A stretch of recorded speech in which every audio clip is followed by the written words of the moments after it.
telling the untold. Welcome to the Open University of the Airwaves with George Galloway, only on Sputnik Radio.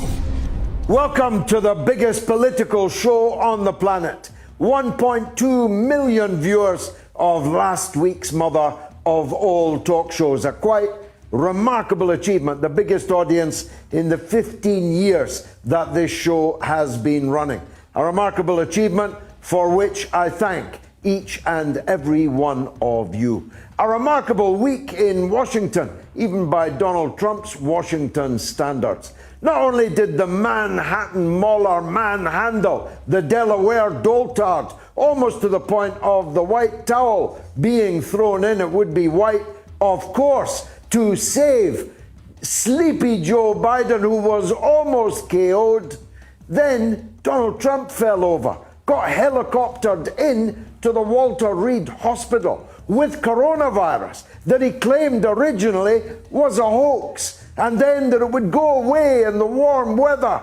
And as we now head into the autumn, there he is in hospital. But oh no, actually he's coming out tomorrow. He went in on a helicopter on Friday, but he's walking out on Monday. What's going on in Washington? Anya Parampil certainly knows, and she's up first as our guest from the United States.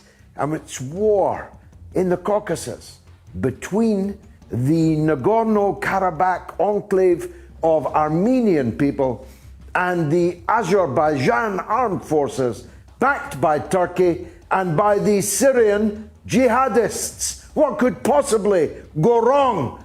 Well, war between Russia and Turkey, just for starters. Fasten your seatbelts. It's going to be a bumpy ride. It's a radio show with pictures. It's the mother of all talk shows. Radio Sputnik. We speak your language. The mother of all talk shows. The only education you can get for free.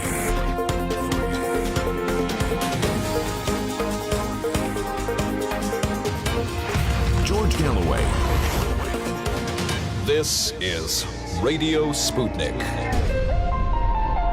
And this is London, but coming to you, of course, all over the world, thanks to the wonders of the internet, courtesy of SputnikNews.com. And if you are listening in the Washington, D.C. area, 105.5 are the magic numbers there. And you can get it on FM and on AM from burning city to burning city right across the United States of America. If you're watching on Facebook, either on my Facebook page or on RT's multiple Facebook platforms, please share with all of your friends, because that phenomenal audience I just told you about has to be maintained. 1 million is the least I'm going to accept from now on. It was the best audience that we've had in the 15 years that this show has been running across various platforms. But stand by. My good wife, Gayatri, is in the room. But we couldn't afford to pay anyone to do this, so she kindly volunteered. But she has a very, very important set of housekeeping announcements to make about the launch of Moats Extra, a midweek show on a Wednesday, which starts in 10 days' time. That's Wednesday, the 14th of October at 8 p.m. London time. For as long as I've been doing this show, people have been saying once a week just isn't enough. So by popular demand, Gayatri, almost entirely on her own, but not absolutely on her own, has put together Moats Extra. Tell us about it, please. Well, it's very simple. It's mother of all talk shows, the show that people love. George Galloway, but bare-knuckled. Bare-knuckled, she said. Don't get that wrong. Bare-knuckled, as in hard-hitting, no gloves. No, it's going to be hard-hitting, gloves off, bloody, and yes, be ready for it, really. Yeah, I mean, it will it will have some ferocious debate on it. And I'm the anti-conspiracy theorist par excellence. So the first show, we hope to have Richard Gage, the head of 9/11 Architects and Engineers. We'll have people on the Kennedy story. We'll be diving deep. All kinds. We'll be diving deep into historical and also political issues. UFOs. We'll have music as well. And we'll This have is the music. extra, right? Music like we used to have in the old TalkSport days. The old days, And yeah. some of those tracks too, because my musical taste hasn't really moved on. So you can prepare yourself for the return of the Top Cat. Now, how do people do this, Gayatri? Right, so there are two ways. The first one is through Facebook, your Facebook page, which is George Galloway Official. And with 10 days to go, we're starting the countdown. I'm going to press this button, create event, and then the people can start. That's it now, that's it live. There you go. So people can register right now. Yeah, they can start registering. They can start registering and reserving their seats for 10 days to come. And on Patreon, The second way is through Patreon. And that's the best way. because then you just subscribe and you'll never miss a show. It's $5 a month, and you get extras. You get That's $5 US. $5. Yeah. It's because you subscribe, you get some extras. You're going to get behind the scenes before and after the show, which can be bloody as well. Yeah. You can catch me buttoning up my shirt. Yes, and more. And then for the early birds, we've got a 500 special gift for them. Yeah, a historic Moats souvenir to mark the launch Yeah, so of the... they can so that's go- the first 500 to subscribe on Patreon. That's www.patreon.com/George Galloway. And That's it. We just select- simple. Yeah. And there it is, by the way, up on the screen. There you go. So Facebook, George Galloway Official, or on my Patreon. That's patreon.com//George Galloway. And it starts, remind everyone, Wednesday, 14th of October. That's 10 days to go. We're starting the countdown now. 10 days to go. thank you That's very it. much indeed, Gayatri. We have a very young baby, aged 8 weeks this weekend, to whom Gayatri must now speedily return. But as I said in the introduction, this phenomenal audience of 1.2 million is all thanks to RT and to SputnikNews.com. If not for Sputnik, if not for RT, this show would have disappeared last year. They rescued it and they built it into a worldwide phenomenon. And I will always be grateful to them for that. And this show will continue every Sunday forever, as long as God gives me breath. That I can guarantee you. This is the mothership on RT and on SputnikNews.com. So you can watch on Facebook, you can watch on YouTube, you can watch on Twitter, you can even watch on Instagram, you can watch on Twitch. You know the drill, as Joe Biden might say, although not quite so eloquently. Speaking of Joe Biden and his rival, Donald Trump, the Manhattan Mauler that broke every rule, every piece of politesse, of manners, decency in a debate was broken by the Manhattan Mauler in Cleveland earlier last week. Joe Biden, though, looked to be a feeble and frail and lost old man. And that's despite having something in his ear where somebody told him where he was, what day it was, what office he was running for, and what he should say. And despite all that, he looked like Floyd Patterson in the ring with Mike Tyson. But Mike Tyson without the class in Donald Trump's case. It was a stairhead brawl. It was a barroom stramash. Nobody yet knows what the impact of it would have played out as, because no sooner had it finished, and therein lies a potential tale, Donald Trump was diagnosed as being positive to the COVID-19 epidemic. The one that he said originally was a hoax. The one that he said would disappear. the one that he said would disappear when the weather got warm. That was last February and March. Well, it's been warm and it's getting colder again.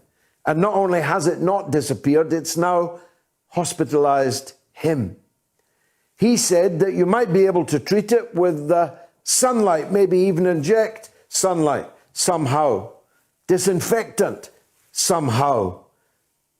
But none of that was relied upon by him in the Walter Reed Memorial Hospital in Washington. He got basically a mixture of the Chinese and Cuban treatment for the coronavirus, which is, of course, the greatest of ironies, because he won't let anyone else in the United States get that treatment.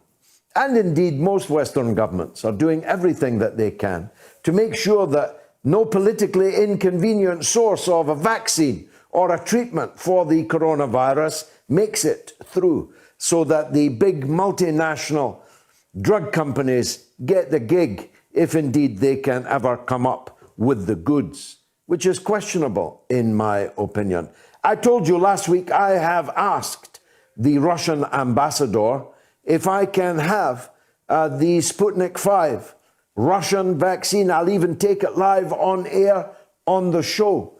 I'm still waiting for the necessary permissions to come through to have that, because I trust the Russian doctors in a way that I would not trust the big multinational drug companies who are producing whatever they're producing entirely for the profit, entirely for the fiscal achievement of their shareholders and their well-remunerated directors. I'd rather go with Russia or Cuba or China, and I'll take the vaccine from any of them. And indeed, as I said, even live on air. But the big question is, if Donald Trump really is, as I've just been told, going to walk out of the hospital tomorrow, that's a very puzzling hospitalization indeed. It was confirmed that he was given oxygen on Friday, so he was given oxygen on Friday, but is fit to walk out on Monday. Well, that really is a miracle. It's one that he should share with all the other millions of people so similarly stricken all over the world. I hope that he will do that. I hope that Donald Trump has learned his lesson about the coronavirus, and I hope it can lead to a coming together, a committee of the peoples of the world, so that we can fight this pandemic together, instead of fighting wars alongside it, instead of trade wars alongside it, embargoes, quarantines, sieges alongside it, as well as, or rather instead of the war of perpetual words, a bedlam, a din of hate coming from capitals against other capitals. But what will the impact be on the presidential election? Will this boost Donald Trump, or will it harm him? Will he now look frail, as frail perhaps even as Joe Biden? Is this the battle of the gerontocrats? Is this the battle of the Zimmer frames? Is this the battle of the men with carers? Is this the battle of the men who can't stand up straight? And what does that tell us about the state of United States empire, if it is? We'll be talking to my good friend Anya Parampil, top journalist at the Grey Zone Project, about all things Americana during the first hour of the show. But you know that if there's a war going on, we will be the ones properly to cover it. And that's why in the second hour, we have the intrepid war reporter, star war reporter Murad Gazdiev from RT, who's in the zone where cluster bombs are being dropped on cities, where all forms of war have been unleashed from the air and from the ground.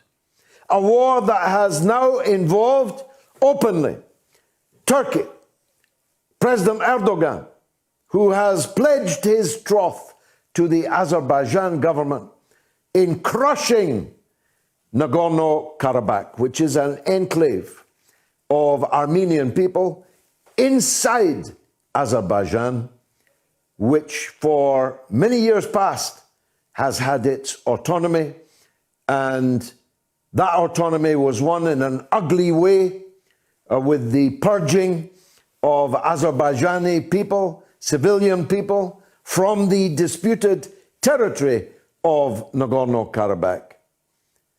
But we cannot have Turks promising a final solution for Armenians because we've been down that road before. We have seen the genocidal attack on the Armenian people over 100 years ago, no doubt, but still vivid in the historical memory of all Armenians and their friends all over the world. And they have many friends all over the world. We have to avoid this conflict spiraling out of control, spiraling into a Muslim versus Christian armed conflict, spiraling into a Turkey versus Russia armed conflict. Because, of course, in the end, Russia is the guarantor of Armenia, of its security. It has a treaty with Armenia. If Armenia is attacked, Russia must come to her defense. And we must avoid that. A war between Turkey and Russia would, of course, be a war between NATO and Russia in the Caucasus, on top of the oil fields. What could possibly go wrong? This war, as I tipped you off about last week, is deadly serious, and it's getting more serious by the minute. And we will give it the attention in this show this evening that it thoroughly deserves. And of course, finally, and running through all of these stories, because of course, if there's a war in the Caucasus, on top of collapsing economies throughout the world, and on top of a pandemic which has killed 1 million people so far, then we'll be compounding misery upon misery upon misery, and we must stop it. And when will someone get to grips with the coronavirus? I can't speak of other people's countries with any great exactitude, but I can speak about my own. Most people in Britain no longer understand the regulations in place in our country, not least because there are multiple different regulations applying to our citizens. I don't just refer to the different scheme in Wales, the quite different scheme in Scotland, the different scheme in England, but now regional schemes and regulations in different parts of all of these countries.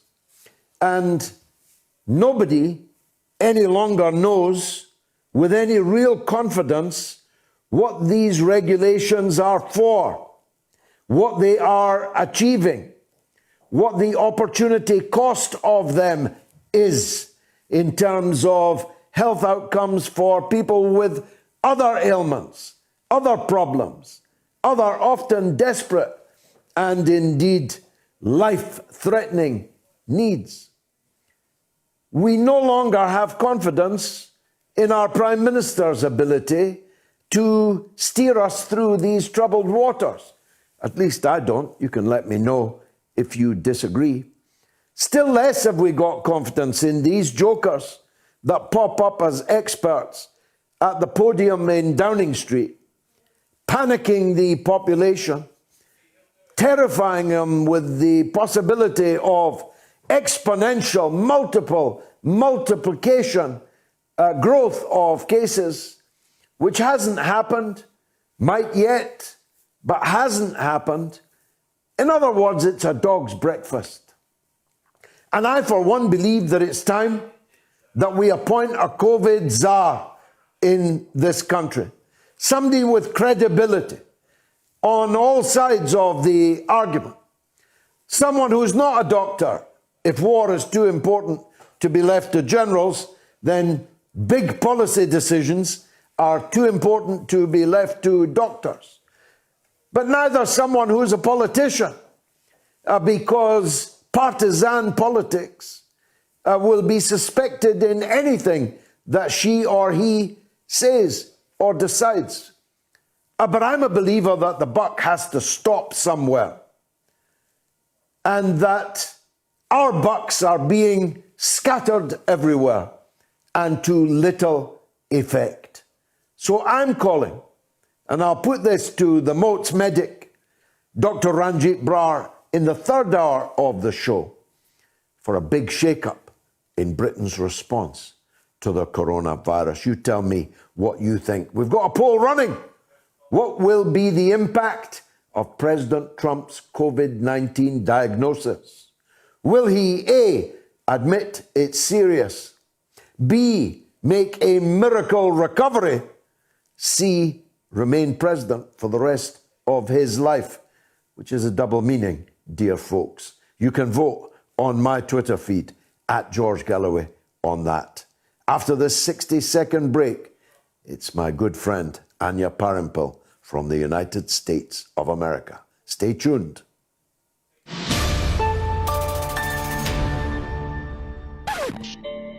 Call me. Come and have a go if you think you're hard enough. Don't bring up a false name. Come on air. Call me and let's have this matter out. Let's get ready to rumble! How have you got the nerve to tell people to Brexit if you're not telling them the repercussions? That's 2016's argument, Michael. I'm no longer arguing with you about the merits of Brexit. I'm arguing with you about democracy, about the right of the majority to have their decision, their vote implemented. This match will get red hot. Not have a referendum. Let them have a referendum. Let them sort it out amongst themselves. I want a referendum. Robert, I want a referendum. Let me put that in capital letters. If you think this year of 2020, which is shaping up already to be an annus miserabilis for the SNP, if you think this is your year, go ahead. Come on. Let's have it out. It's on. But no, George, it's not as simple as that, right? Have you seen the documentary about Cambridge Analytica and the people who work there?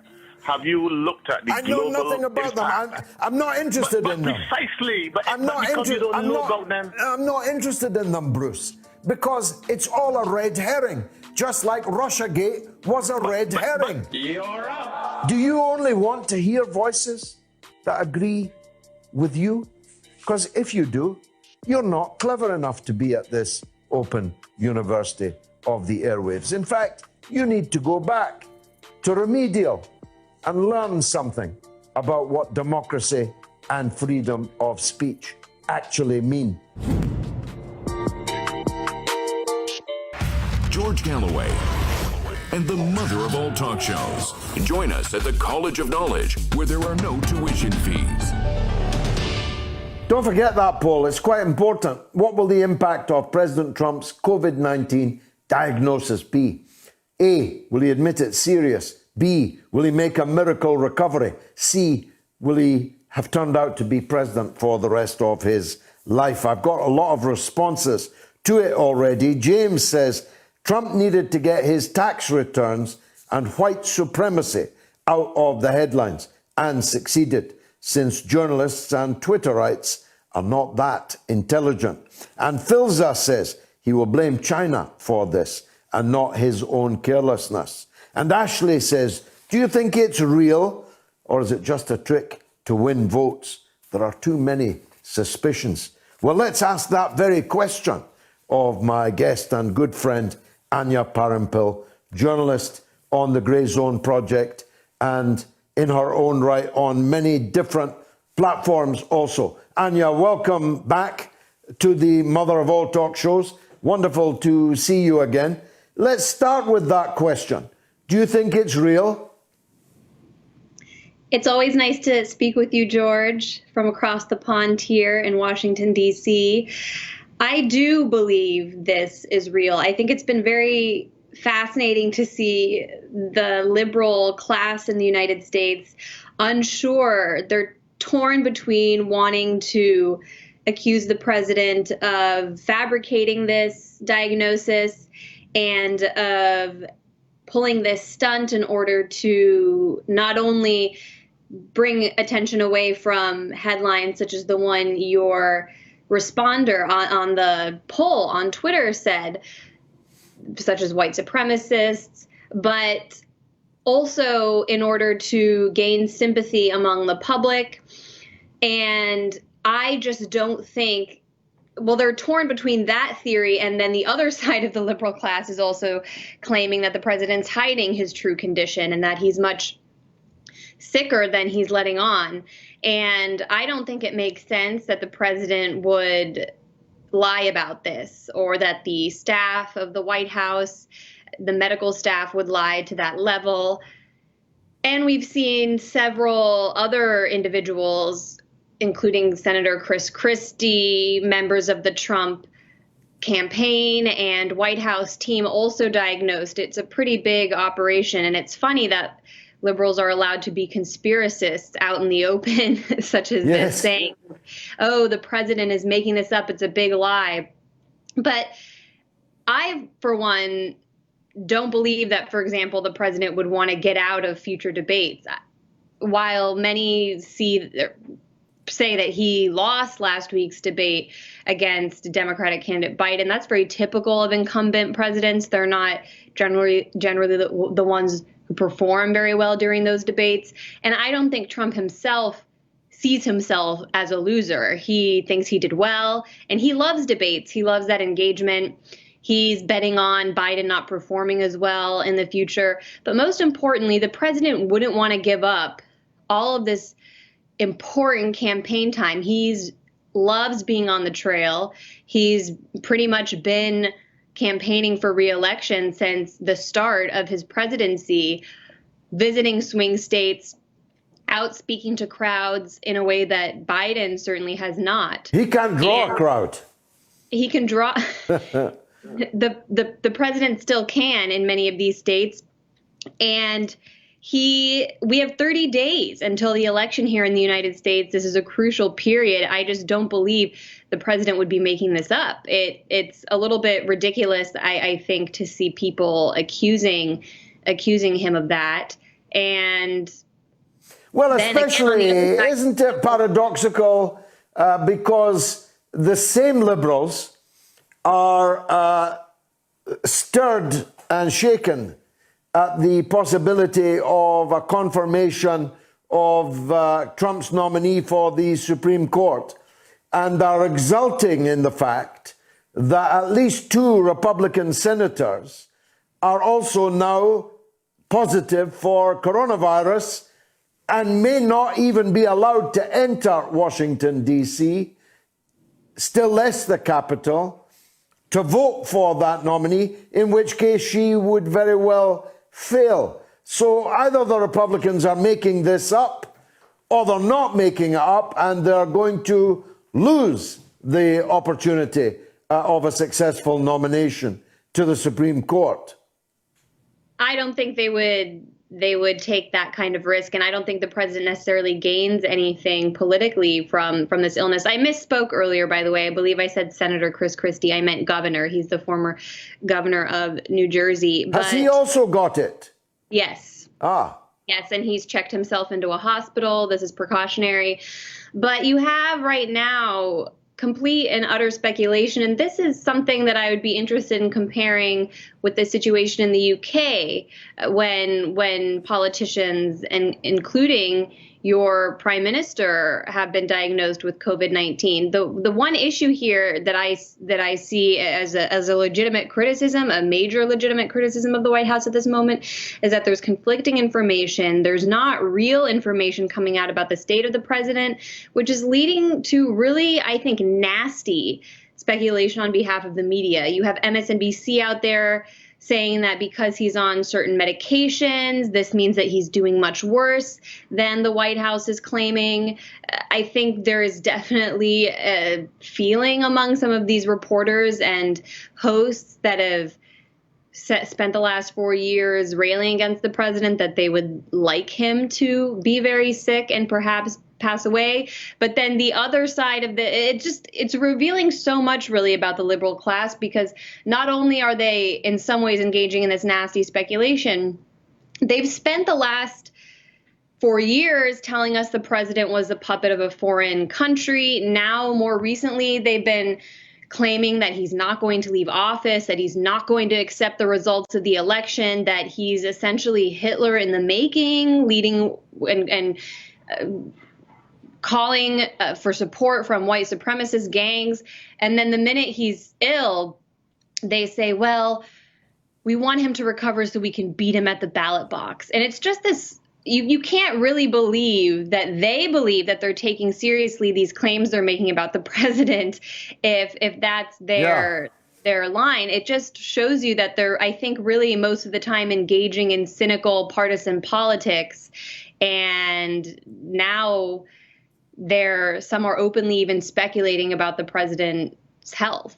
Yeah, and some of the most exotic liberals are openly and publicly wishing the president dead, the kind of thing that if he were to do about his enemies, they would be out on the streets in their pussy hats protesting about, calling him every name under the sun. Let's have a working hypothesis that he does, as I've just been told on the news here, leave hospital tomorrow, which is a miracle recovery for sure. What impact then do you think this is going to have on the dynamic of the election campaign? It really depends on how the president decides to use it. I think one of the tweeters who responded to your poll had a pretty good theory that he might use it to just escalate rhetoric against China. That's what he's done every time there's major news regarding COVID-19 in the media. He speaks about how this is China's fault, and I can see him blaming China for getting him sick. An assassination attempt. I mean, you never know how far he's going to go with that kind of rhetoric. Yeah. But my fantasy would be that he emerges from this saying all U.S. citizens deserve health care. This was an experience that taught me how much I value healthcare workers, and so I'm going to run on a campaign for Medicare for all or single-payer healthcare. I don't think that's going to happen. If he did, I think he would have a good chance of winning. But it really, I'm always hesitant to make predictions about the president's behavior. I don't think he's really going to emerge from this, though, and say, oh, I was wrong about COVID this whole time. I think he'll say something along the lines of, it was difficult, but we beat it, and here I am. He's not in the greatest shape. He's an older individual. He's 74 years old. So if he recovers in 3 or 4 days, he could even say that it supports his theories that it's nothing worse than the flu. But we'll see, and it's never fun to predict. I just saw, though, a few minutes ago that there are Trump supporters rallied outside of Walter Reed Hospital, and they're playing "Stayin' Alive," and it looked kind of like a festive atmosphere. Well, maybe John Travolta will waltz down the street. And you could tell by the way he walks, he's a Trump man. The Joe Biden campaign, I was very critical in my earlier remarks, and in the short that I did for RT, which comes up right after our conversation, I'll be even more critical. I don't believe that that Trump lost the debate. I know that he scandalized every liberal and salon commentator in the land, indeed the world, with his vulgarity, his lack of manners and politesse. But then, did it play in Peoria is the only real question. And I believe the medium-term effect of the debate and the debates to come would have established at least one thing in the voters' minds, that Trump is strong and powerful and that Biden is weak and powerless. And if anybody's a puppet, it looks to me like Joe Biden is the puppet of corporate interests, the puppet of the Democratic Party's establishment. No one can. I just saw a video, Anya, in which Joe Biden's lips move and the following words come out. When I joined the Senate 180 years ago, I'm not making that up, that's what he said on television. I joined the Senate 180 years ago. He thinks he's Abraham Lincoln. He thinks he was at Gettysburg. This man is too weak and powerless to be president. That, to me, would be the lasting effect of a series of debates with Donald Trump. Over to you, your take. I was surprised, honestly, that Biden did as well as he did last week. I think that's part of why the consensus in the media and in some polls have been that he won, though I agree with you. In my personal opinion, I don't think it was very cut and dry. I think Trump had a strategy where he was trying to speak over Biden, knowing that he's had some trouble with his mind lately, and scramble him a bit. And somehow Biden didn't have any major gaffes, which we've just become used to every time he opens his mouth during this campaign. So the fact that he didn't have any major slip up, I think, is really what gave him this appearance of performing really well, because the bar was so low. But I also don't know how much of an impact these debates make on the average voter. I forget the exact number, but at this point in the race, most citizens in the United States, most people have made up their minds about who they're going to vote for. And it's just a small group that's really still trying to decide. But with the way things happen in this country, the last month can make a huge difference in swing states.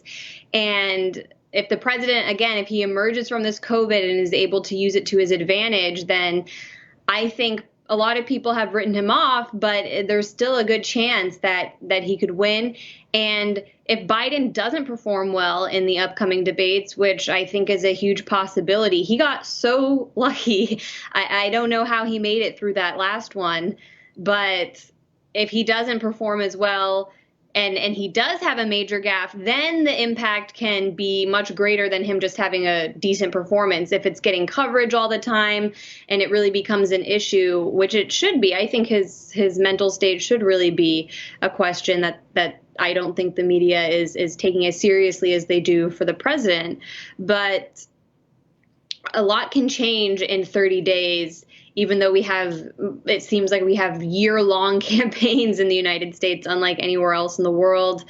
I couldn't have imagined last week at this time that the president would be hospitalized with COVID-19, but it really just feels as though we're living in a bad novel in the United States these days, and I can't guess the ending. Well, the British Prime Minister Harold Wilson once said, "A week is a long time in politics," and that was long before the social media age. Now, a day or 2 days is a long time in politics. Anya Parampil, thank you again for joining us on the mother of all talk shows. Always a pleasure to hear your perspective. Now, as I said earlier, I did a short for RT on the debates. Have a look. So that was it, the big fight. The Manhattan Mauler versus the Delaware Doltard. Donald Trump versus Joe Biden. But if that was the big fight, imagine what the undercard must have looked like. Because not since Rocky Marciano fought Don Coquel, and that was a mismatch, I can tell you, has there been a match quite like this. The Mauler came out like Mike Tyson, but without the class. Joe Biden came out like Floyd Patterson or a mouse. One of them is inches from senility. The other is moments from madness. Donald Trump is quite unhinged, but at least he's strong and powerful. Joe Biden was like a very frail and feeble old man, clinging to the shaky handrail of not being Donald Trump, for that can be his only qualification. This is a man who once might have been a contender. That's until he was revealed as a serial plagiarist and liar about his CV, which made him drop out of a presidential campaign in the 1980s. To make matters even worse, he was plagiarizing Neil Kinnock.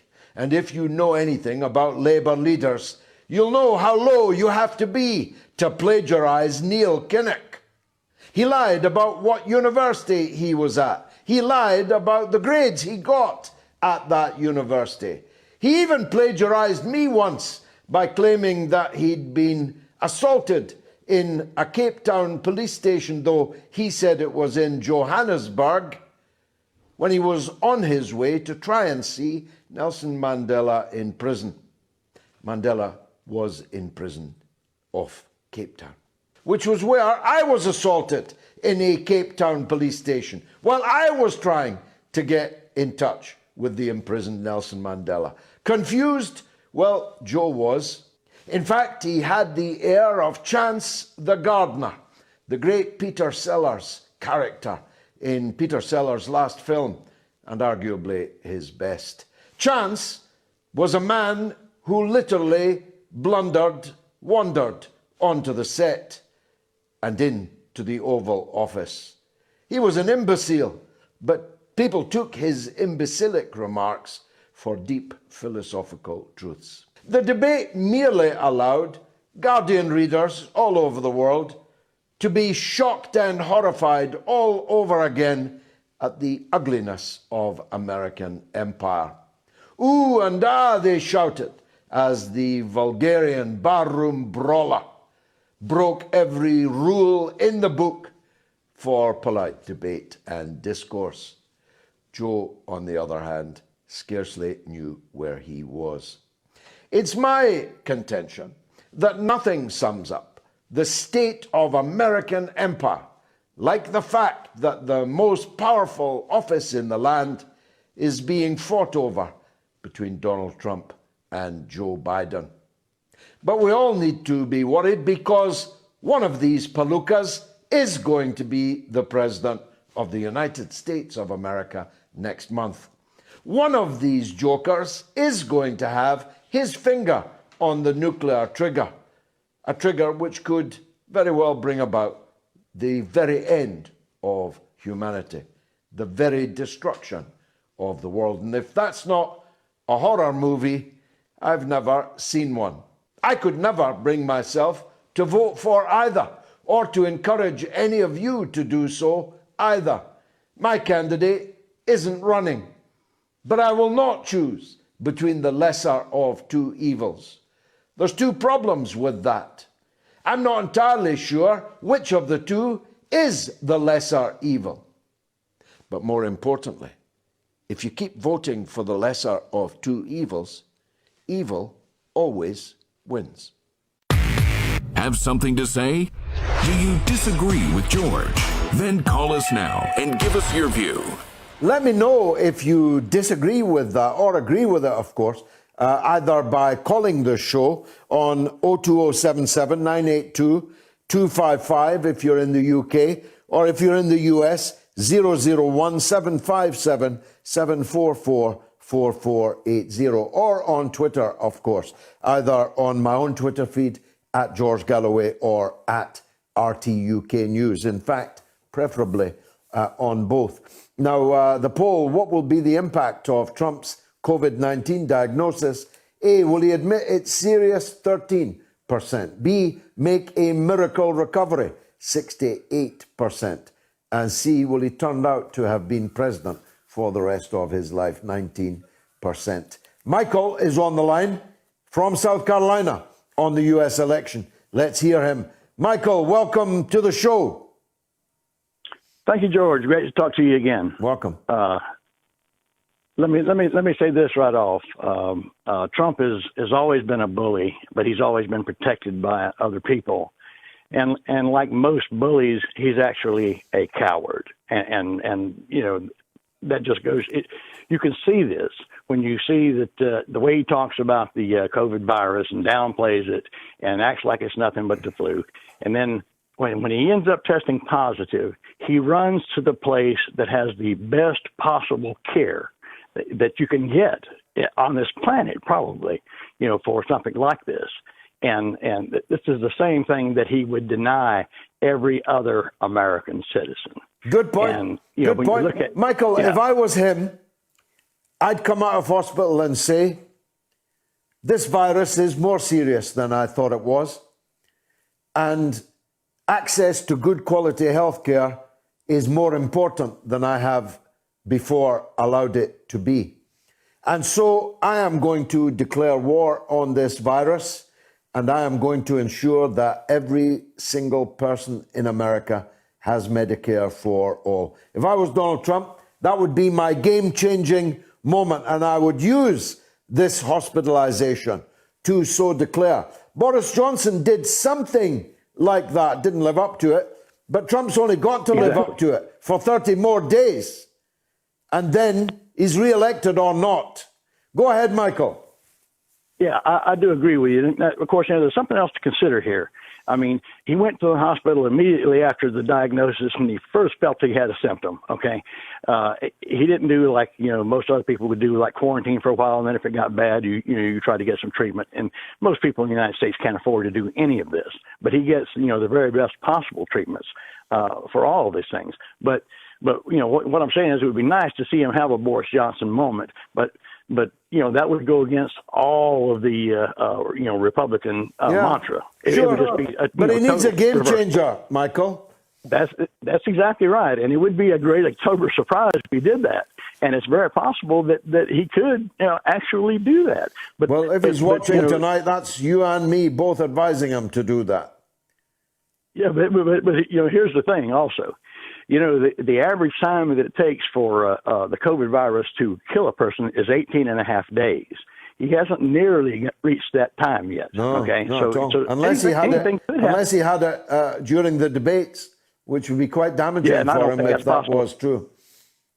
I don't think it's possible because he gets tested every day, as do all of his inner circle people, and you know they get tested too. So I'm just saying we're not you know, past the point here that we can say that he's making a recovery yet.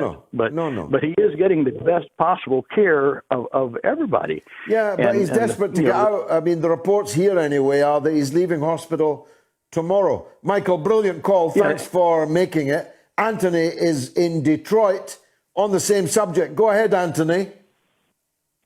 Hi, George. Hi. Yeah, it looks like this infection that's making its way through not only the president and his advisors, but now some of the senators. And it looks like, I mean, I don't really know if anyone knows where, but maybe some people. Well, it's a Republican virus. It's not the Chinese virus. It's the Republican virus. It looks like that judge's nomination ceremony at the White House was probably a big cause of that spread, maybe. Yeah. And the irony of it is that it might be used as the last-ditch effort to buy some time by the Democrats to prevent, you know, a quorum for the committee to consider the judge. Yeah. So well, life is like that. It's called the law of unintended consequences. Yeah, absolutely. But either way, if they try to push it through, I think it's going to be real unfortunate for our country, honestly. Presumably, you know, he wants to push it through in case the result of the election ends up in the Supreme Court, I presume. Yeah, absolutely. I mean, there's any number of scenarios that could go that way, and but really the one people are worried about is Obamacare, I guess. But you know, it affects that. more than anything. Well, if he takes my advice, he'll trump, if you'll forgive the pun, anything that Obamacare was able to deliver. Anthony in Detroit, thanks very much for that call. On my short, Ed says the only reason Biden is up is because the rest of them are terrified of Trump. Sometimes I think it's a wind-up. Biden is a washout. It's laughable. And Sonia says, I think it's possible Biden was chosen as a candidate by disaffected Republicans who might just vote to get Trump out. Will says, I'm so baffled. How can a so-called rich and powerful country have no proper candidate to become president? It's obvious that intellect has no role to play in America's elections. There's something seriously wrong with their process. And Brian says, got to go down as one of the worst debates ever. Policy was off the table. It was all about opinions, personal pops, etc., instead of substance. Overall, a shambles. Now, some people thought that I was joking about how long Joe Biden has been in the Senate. Some of you doubted whether, as I claimed, he was at Gettysburg. Some of you doubted, as I claimed, that he dodged the draft in the American Civil War also. Take a look at this. That's why I made it a priority my entire career to work closely with you. From the time I got to the Senate 180 years ago, as well as my tenure as vice president, I got to the Senate 180 years ago, You see, I wasn't joking. Now, that can't be put down to a misstatement. You might misspeak in a conversation or in a speech, even. He was very clear about it. We showed it you twice. You could play it yourself. As long as I've been in the Senate, since I came into the Senate 180 years ago, that's not a misstatement. That is a madman speaking. That is a man, that's Zelig. That is Zelig, the man that popped up everywhere in the Woody Allen picture, all throughout history. There he was.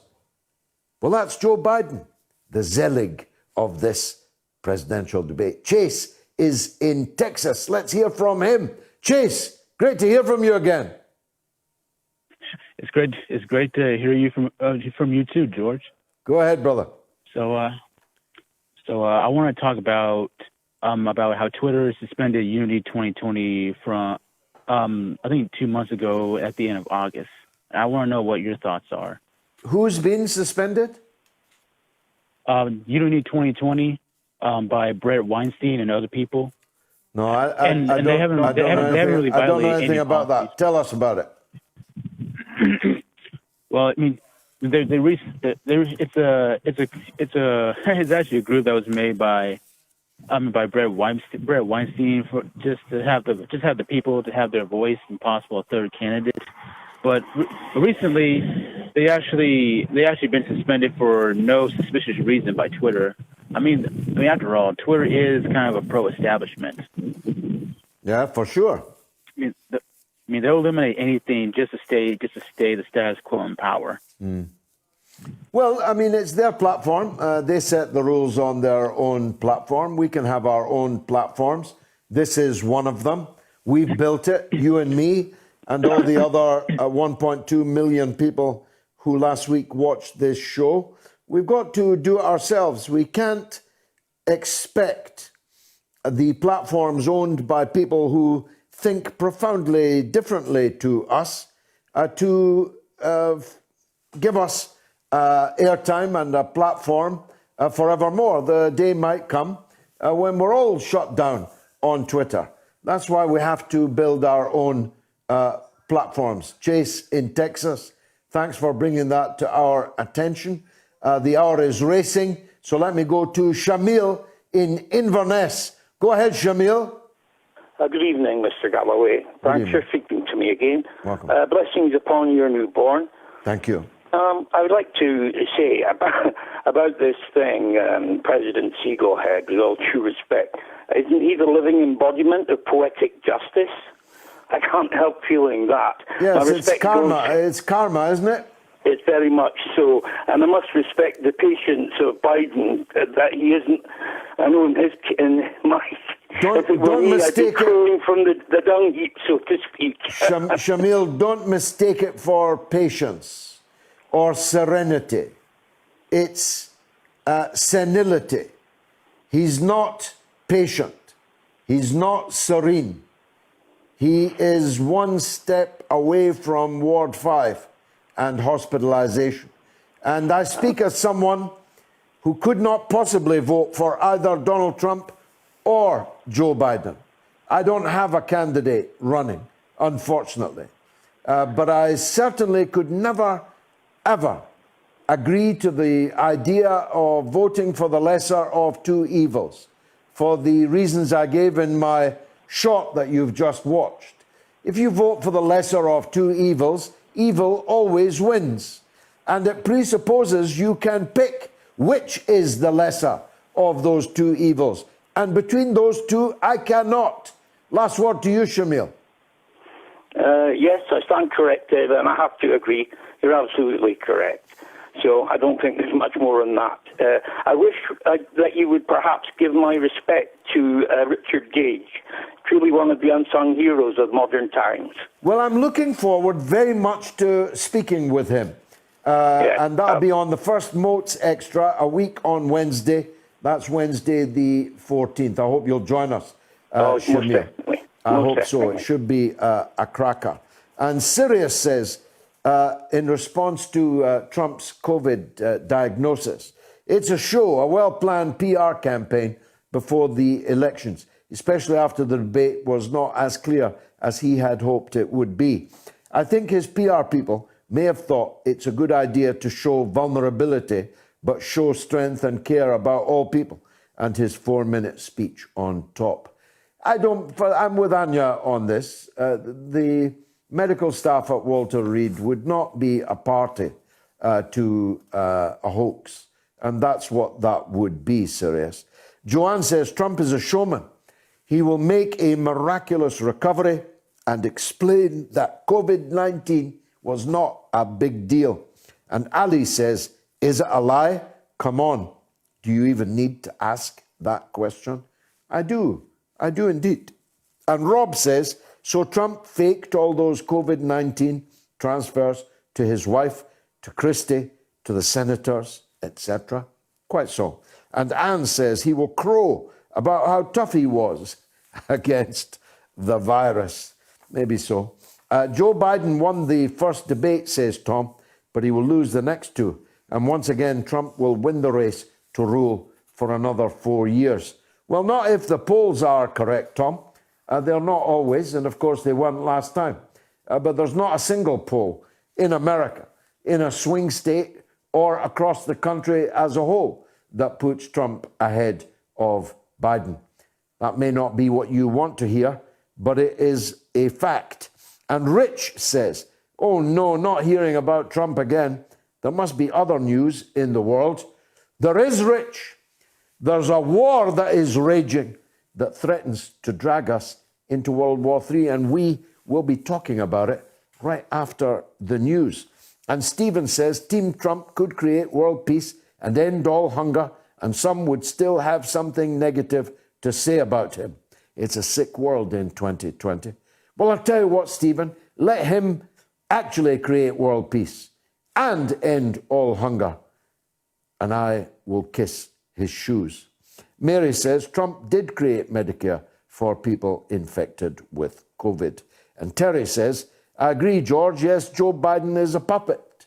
And if he does win, Harris is lined up to take over from him within a year. It's all sorted in advance. In fact, I sometimes think it would be within a week. And Patrick says, I reject both Trump and Biden and vote for third parties, ladies and gentlemen.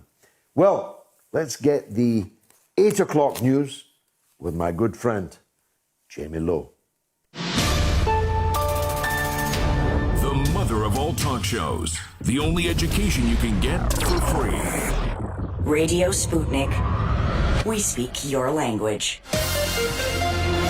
Find us at SputnikNews.com.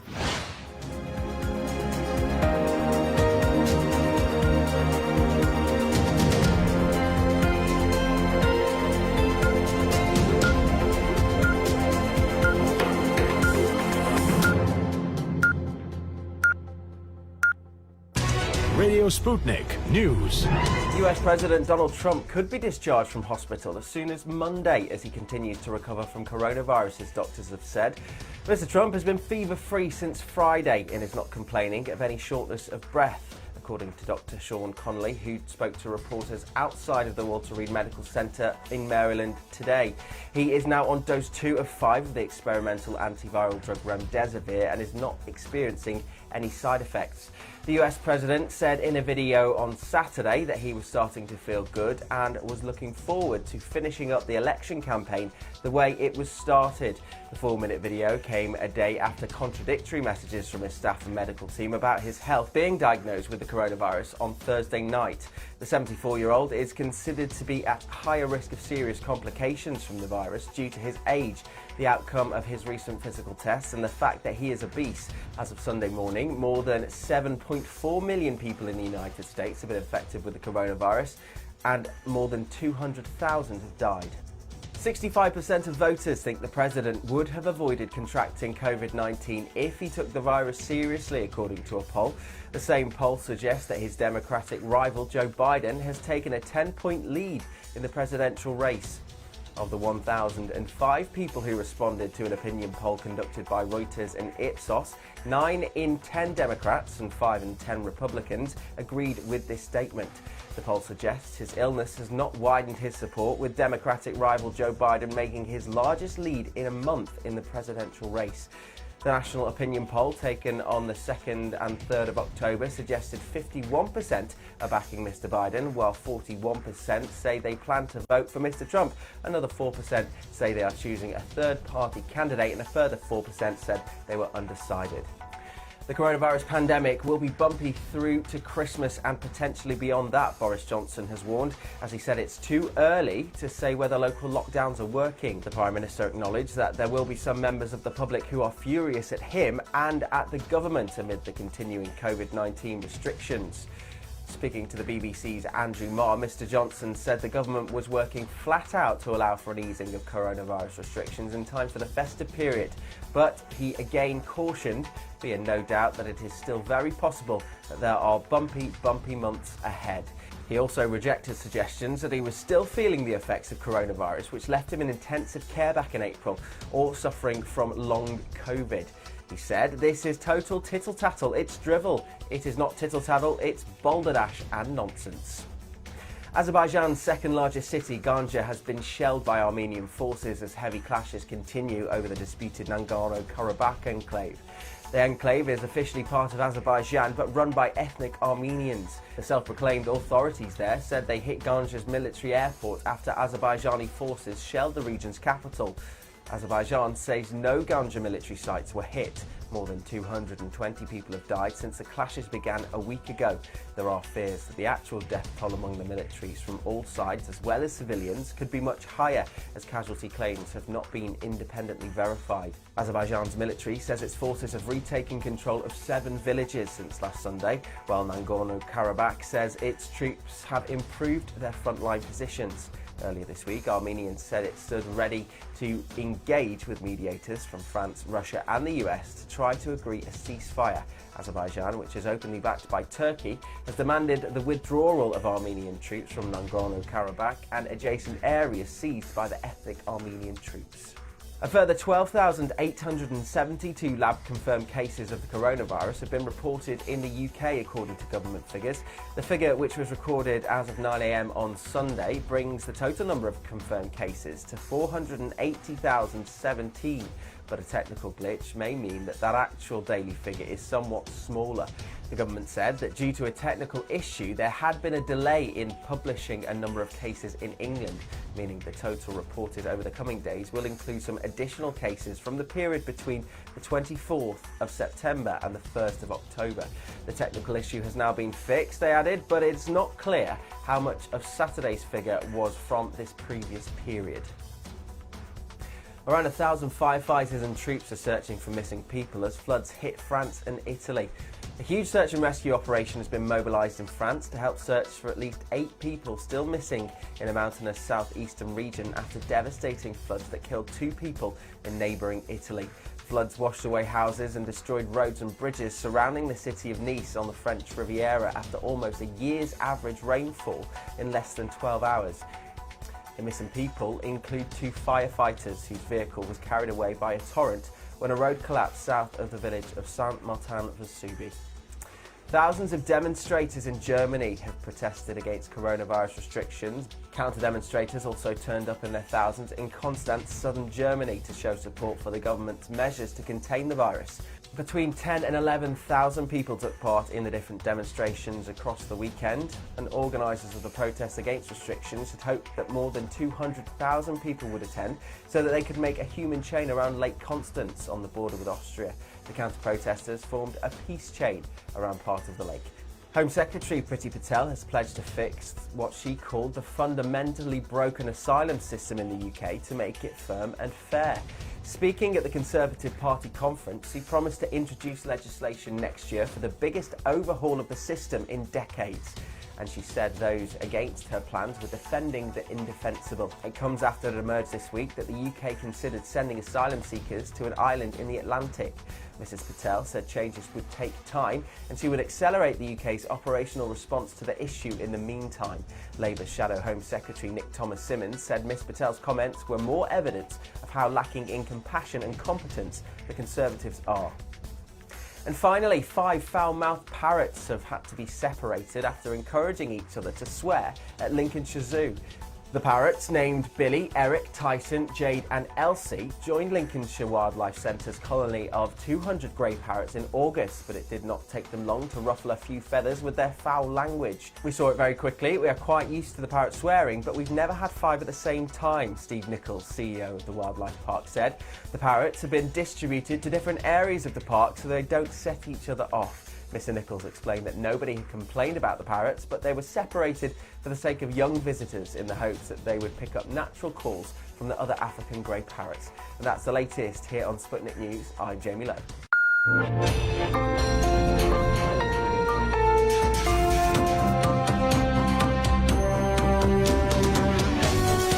You're listening to Radio Sputnik.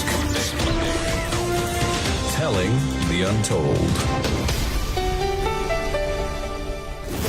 Welcome to the Open University of the Airwaves with George Galloway, only on Sputnik Radio. Well, look, I just watched that 4-minute video of Donald Trump in, presumably, the Walter Reed Hospital, transformed to look like the Oval Office. And he looks better, by the way, without a tie. He looked well in that open neck shirt. And his face looked nice and pink. And he was not remotely short of breath, and he never coughed once. So there's only 3 conclusions that I can possibly reach. Either he doesn't have coronavirus at all, or this Regeneron cocktail of antibody cocktail that he's been treated with should be made available to the entire suffering masses of the world, because it is clearly a miracle. And the third possibility is that Donald Trump is actually Superman. He came down in Kansas in a cornfield some 70 years ago when Joe Biden had already been in the Senate for 100 years. All of these things are possible. Now, there's a war raging. The second biggest city in Azerbaijan, according to the Azerbaijan authorities, has been struck by shell fire from Armenian forces. Now, this is a possibility if they mean Nagorno-Karabakh, the enclave that I spoke of earlier, but it doesn't mean Armenia fired on Azerbaijan, because if it did, that would be further escalation of what has become a terrifyingly dangerous conflagration. And not the first in that area. The Soviet Union's collapse led to the lifting of many stones under which the serpents of separatism and sectarianism and strife had been lurking all along. You see, I told you this. Not everyone agrees, probably including my next guest and certainly RT. But I told you that the collapse of the Soviet Union was a disaster. And one of the reasons why is that all of these deep and ancient hatreds would quickly re-emerge from under those rocks that they had been covered by during the Soviet period. That's just my theory, although I think I'll test it in a poll in the final part of the show. But this war contains within it the danger of world war. Turkey versus Russia is world war. Turkey is a member of NATO. Russia is a guarantor of the security of Armenia. We better hear from the expert, the intrepid and star reporter for RT, Murad Gazdiev, who joins me now. Murad, thank you for doing so. Bring us up to date with the battlefield situation first, if you would, and then we'll go back to the origins of all of this. You'll have heard the reports, you may even have delivered them, that according to the Azeri authorities, the second biggest city has come under fire from Armenian forces. Can you shed any light on that? Hello, George. Well, today has been dreadful, honestly terrible as things stand. The 8th day of conflict, of outright war today, and there was a dramatic escalation. So previously, during the past week, we've seen huge battles, potentially hundreds, regardless of what both sides are saying. Potentially hundreds and hundreds of soldiers killed, wounded. You know, it has been terrible. Some of the weapons being used, smash multiple rocket launcher systems. Both sides are utilizing, throwing almost everything they have into combat. The only thing that they haven't used yet are short-range ballistic missiles, which both sides have plenty of. The Azerbaijanis have Tochka-U systems, Soviet design. The Armenians have Iskander, perhaps you've heard of them, very recent Russian short-range, again, ballistic missiles. Thankfully, those haven't been used yet. But what we've seen today is there's been a dramatic shift in combat away from the front lines and, unfortunately, towards cities. So over the last several days, the Azerbaijanis have, and we've seen this, our correspondents have been caught in this. Igor Zhdanov, poor Igor Zhdanov, our colleague, forced to hide in a basement, to hide from Azerbaijani bombs, cluster bombs, cluster munitions. We have verified this. We have this on video. You might have seen it yourself. Cluster bombs are being dropped on Stepanakert, which is a city in Karabakh, autonomous. So these are the guys that broke away from Azerbaijan after the collapse of the Soviet Union, populated by Armenians, historic Armenian land, as they say, but claimed by Azerbaijan. Karabakh is where this entire conflict, what it's over. And the Azerbaijanis saying that they will take it back. Unfortunately, one of the ways they seem to have decided to take it back is by bombing the biggest city there, Stepanakert, where all these members of the international press were. And most members of the international press have been forced to evacuate today, driven out of Stepanakert by the local authorities because it's simply too dangerous. Now, cluster bombs falling on the area, on the city, into other villages, other towns. And when they started a few days ago, the Armenians, they swore, and Karabakh authorities, they swore to respond in kind, in an equally powerful show. And obviously, what their response was is what we saw today. The city of Ganja, Azerbaijani city this time, being targeted by multiple rocket launcher systems.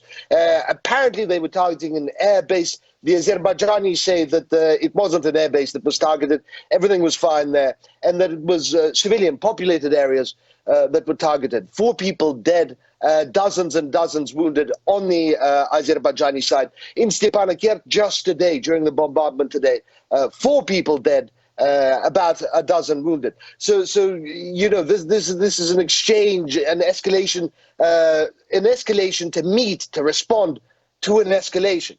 The Karabakh side have said that this was just a one-time thing, that what they did attacking the city, the second largest city, as you mentioned, in Azerbaijan, was a warning to the Azerbaijanis to come to their senses, to pull back and to stop before things get out of hand, before they reach the point of no return. But you know, everywhere else in the front lines, where in less populated areas, thankfully, combat has raged. It is honestly, we're seeing every few hours new videos emerging, new videos of drone strikes, of masses of soldiers being wounded, being injured, being killed, of piles of dead bodies. So indeed, today has been the 8th day, and so far, perhaps the most tense. Set the scene for the audience, not all of whom are even old enough to remember and may not have the grasp on what the origins of this conflict are. Right, well, as you mentioned, the collapse of the Soviet Union, Vladimir Putin, I mentioned last time we were talking, Vladimir Putin once called the collapse of the Soviet Union the biggest geopolitical catastrophe of this century. And what he meant wasn't that the Soviet Union was a nice place. It wasn't. I can tell you it wasn't. Coming from a nationality myself that was exiled, an entire nation exiled. Half my people less than a century ago were killed by Stalin. Just an executive order.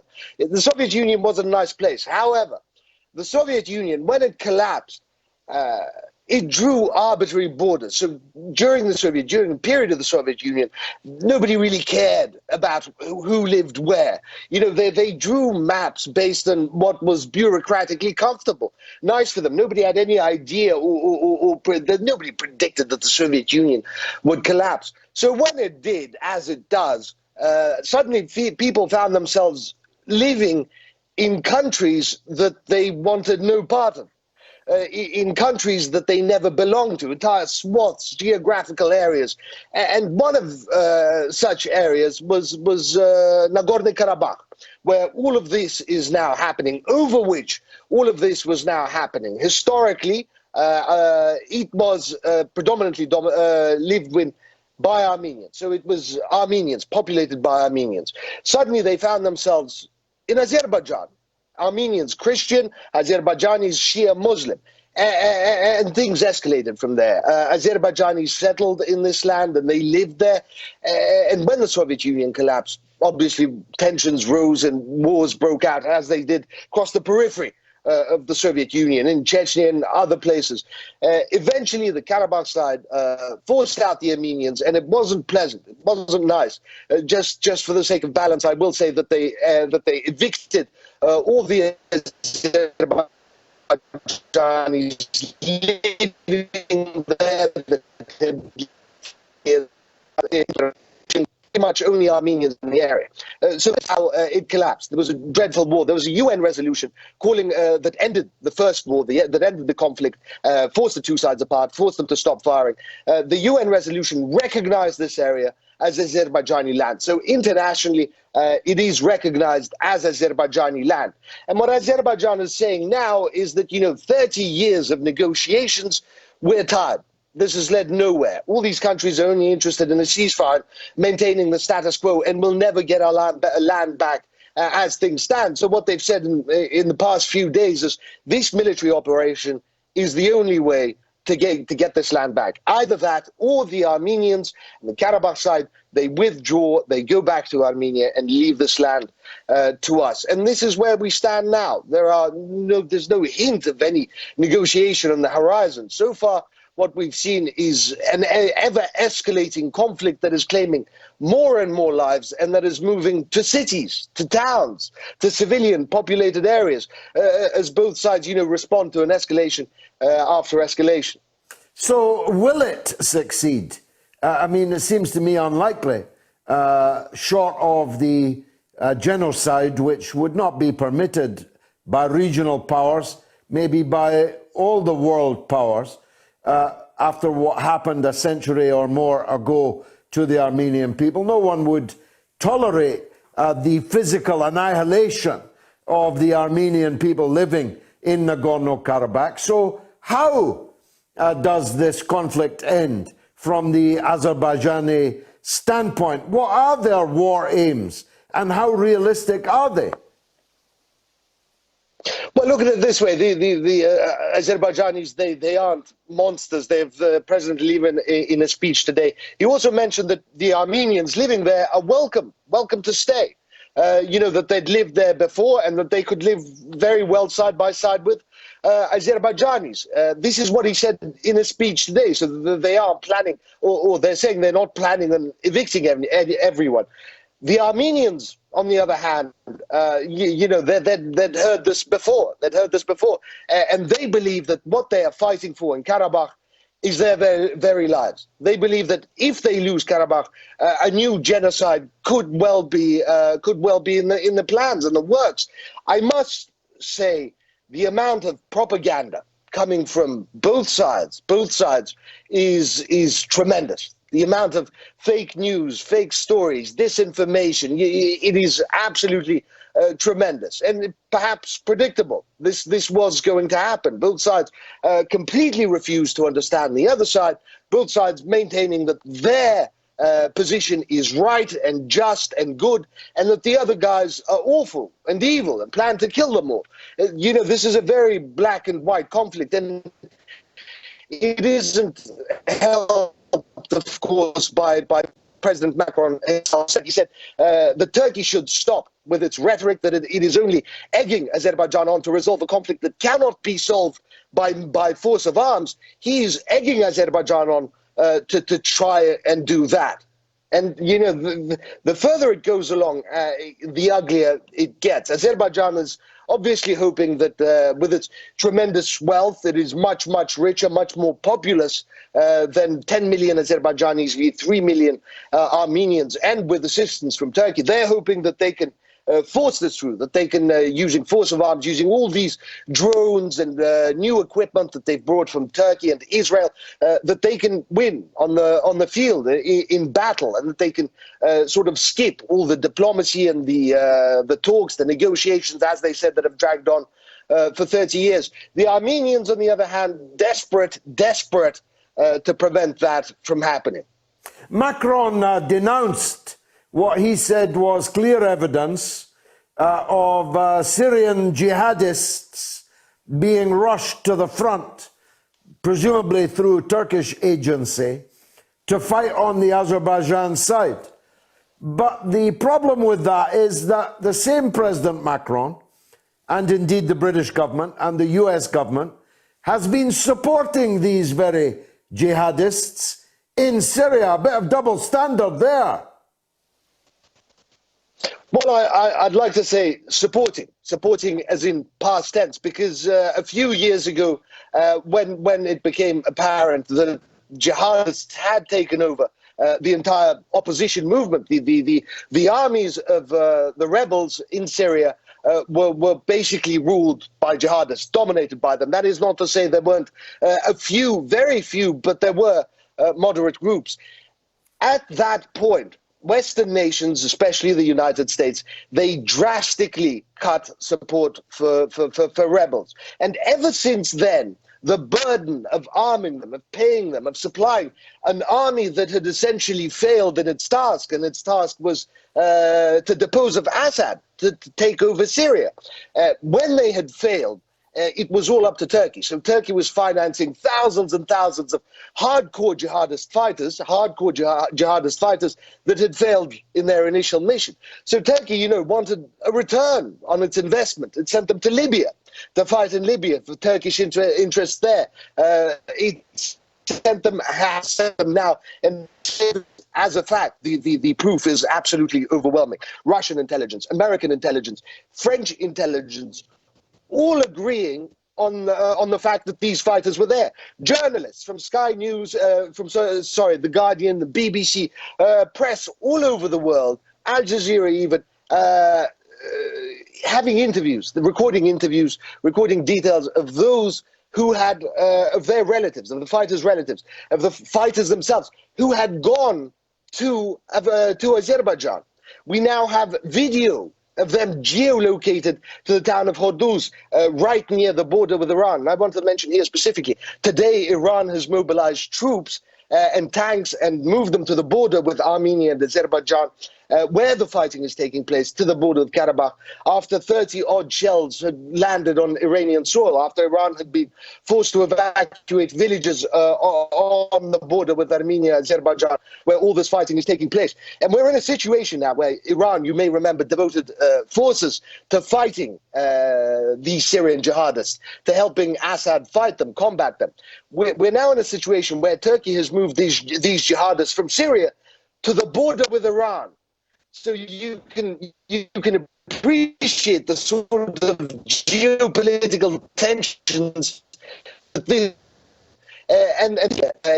goes to show that Turkey has a vested interest in what is happening, in Azerbaijan succeeding. Well, look, finally, getting Karabakh back. Finally, Murad, the unspoken elephant in the room here is that if this escalates and escalates, Russia will be forced to come to the defense of Armenia, because it is not just honor-bound to, but legally bound to. It has a signed agreement with Armenia. And if Turkey is increasingly inseparable from the Azerbaijan war effort, this posits a conflict between Russia and a NATO member, Turkey. Doesn't get much more dangerous than that. Well, to start off, I would just like to say about my earlier answer, it is worth understanding the Turkish Azerbaijan share the same culture, the same language, the same, plus or minus the same mentality. They are a brotherly nation. There's a phrase in Russian, a brotherly nation. So if, for example, somebody attacked Austria, right? Germany wouldn't stand by. Germany would assist them. And in the same way, the Turks see Azerbaijan, a brotherly nation that they can't very well leave them to fend for themselves, to fight for themselves, even if they started this conflict themselves. So it is worth mentioning that Turkey isn't going to leave them alone. But then that creates a lot of regional problems. Because obviously, as you said, Russia and Armenia, they have a defensive pact, so which can be triggered very easily. And what we have seen today is a huge escalation on the geopolitical arena, because after all these strikes against the city of Ganja, Azerbaijani authorities came out and they said, we blame Armenia for this, not Karabakh, but Armenia proper. And from now on, if another populated area is struck by units that we believe are stationed in Armenia, we will fire into Armenia. And that is already reason enough to trigger the defensive pact with Russia. So you can appreciate the sheer, how tense and how problematic it is now. Of course, what is going through everyone's minds in Russia, in Turkey, in Europe, this is potentially a regional war. Is Karabakh worth it? This may sound cold and heartless, but ultimately there's much more at stake. There's much more at risk. Is Karabakh worth it? And that is why we have leaders from all over the world rushing, tripping over each other. Merkel, Macron, Putin, everyone calling the leaders of Azerbaijan and Armenia and begging them, please stop, please de-escalate. And that is the huge worry, because when push comes to shove, there's reputations at stake. There's everything at stake. And my fear, and from my experience, is it'll take a lot to pull everyone back from the edge of the abyss. Wow. Murad Gazdiev of RT, stay safe in that zone where you are. Thanks for joining us on board the mother of all talk shows. I better take a 60-second break after that.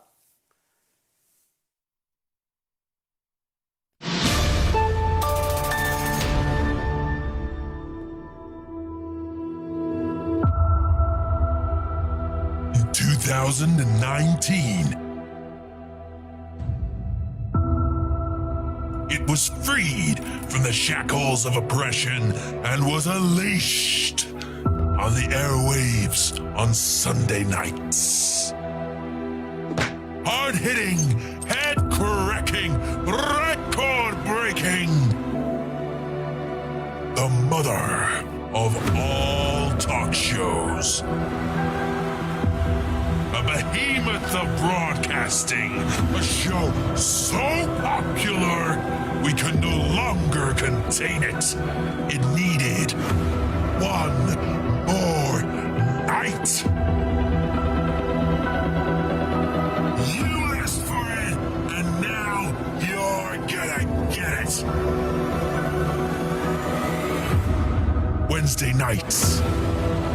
Come and have a go if you think you're hard enough against the reigning, defending, undisputed heavyweight champion of the airwaves, Double GG himself, most extra, George Galloway.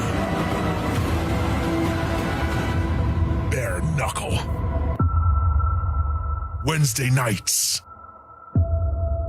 just got a whole lot wilder. George Galloway and the mother of all talk shows. Join us at the College of Knowledge, where there are no tuition fees. That was the week that was. This is where I look back at what happened in history during the 7 days around about this date. On this day in 1957, yay, a Russian satellite, a Soviet satellite. Why can't you speak the word?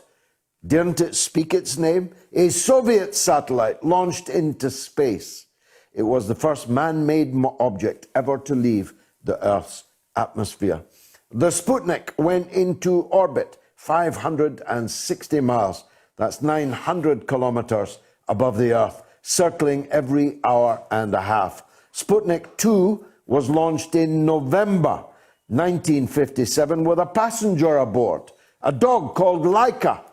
The flight allowed Russian scientists to learn much about the prospects for human space travel. It didn't work out too well for Laika, however, a sacrifice that had to be made. It was Black Hawk Down in 1993 in Somalia when 2 Black Hawk helicopters were shot down in a heavy firefight in the capital Mogadishu with 5 deaths. What was meant to be a 90-minute lightning assault by US troops to rescue survivors and carry away the dead turned into a 17-hour battle to escape the hostile city.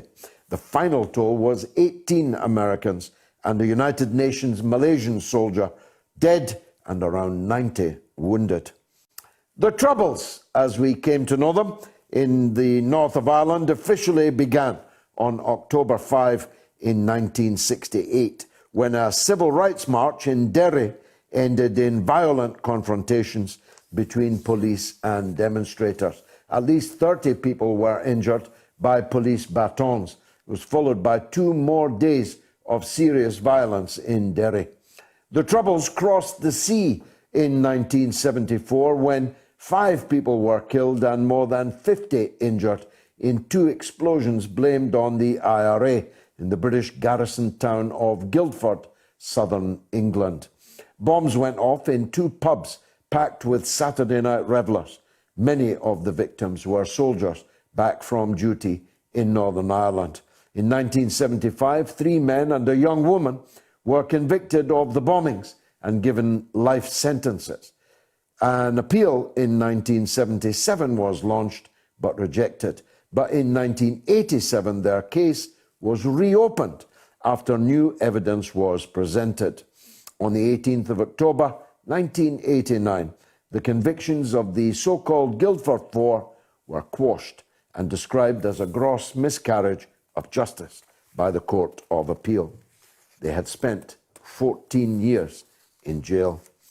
This was the week in 1981 when President Anwar Sadat of Egypt was assassinated by gunmen who opened fire as he watched a display at a military parade. A number of other dignitaries, including foreign diplomats, were killed or seriously wounded. Sadat was the first Arab leader to recognize the State of Israel since its creation in 1948. And it was on the 6th of October that in 1986 that Israeli nuclear scientist Mordechai Vanunu went missing after appearing in London, having revealed details of Israel's secret nuclear weapons program. It was later confirmed that he'd been befriended in London by an American Mossad agent, Cheryl Bentov, who was masquerading as an American tourist called Cindy. She lured him in a honey trap to Rome, and once there he was kidnapped and drugged and returned to Israel on a freighter. He was found guilty of treason and served 18 years in prison and still isn't allowed to leave the country. Earlier in 1973, heavy fighting erupted between the Arab and Israeli forces along two fronts. Most hostilities ended on the 22nd of October. Both sides suffered heavy losses. An estimated 8,500 Syrian and Egyptian soldiers died, while Israel lost about 6,000. And in 2000, Slobodan Milosevic, president of the Federal Republic of Yugoslavia, resigned following mounting pressure to quit over allegations of vote rigging. It was the week in 2001 when the United States launched its military offensive against Al-Qaeda and the Taliban in Afghanistan. The strikes were the first, but not the last, retaliatory response to the 9/11 terror attacks a month earlier, in which nearly 3,000 people died. On the 8th of October in 2003, The Terminator took California when the film star Arnold Schwarzenegger was elected governor of California, ousting the incumbent Gray Davis 3 years before his term was due to end. It's the first time in the state's history that a governor has been sacked mid-term. Hasta la vista, baby.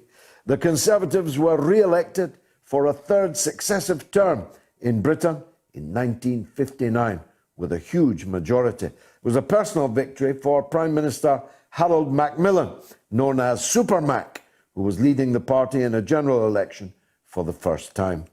And also on October 9th in 1967, the revolutionary hero Ernesto Che Guevara was allegedly killed during a battle between army troops and guerrillas in the Bolivian jungle. It turned out, of course, that he had been captured in battle and summarily murdered. A post-mortem examination on his body, carried out 2 days later, proved that he hadn't been killed in battle. He was buried in an unmarked grave, and his remains were not found until June of 1997, when they were returned to Cuba. Following his death, Guevara became a hero of not just Third World socialist revolutionary movements, but people like me and many in the Western world, and he remains so to this day. I have a fine collection of his photographs and came to interview his daughter, Dr. Aleda Guevara, for Sputnik on RT, worth watching on YouTube. And in 1975, on the 10th of October, film stars Liz Taylor and Richard Burton married for the second time, but who was counting? How do you get married for the second? You marry, divorce, you get married again. This one didn't last much longer, though, than the first one. The couple began rowing and separated in February of 1976. So that's not even 6 months. Richard Burton allegedly began drinking again. And it was this week, in 1980, when the late Margaret Thatcher made a defiant speech to Conservatives at the party conference in Brighton.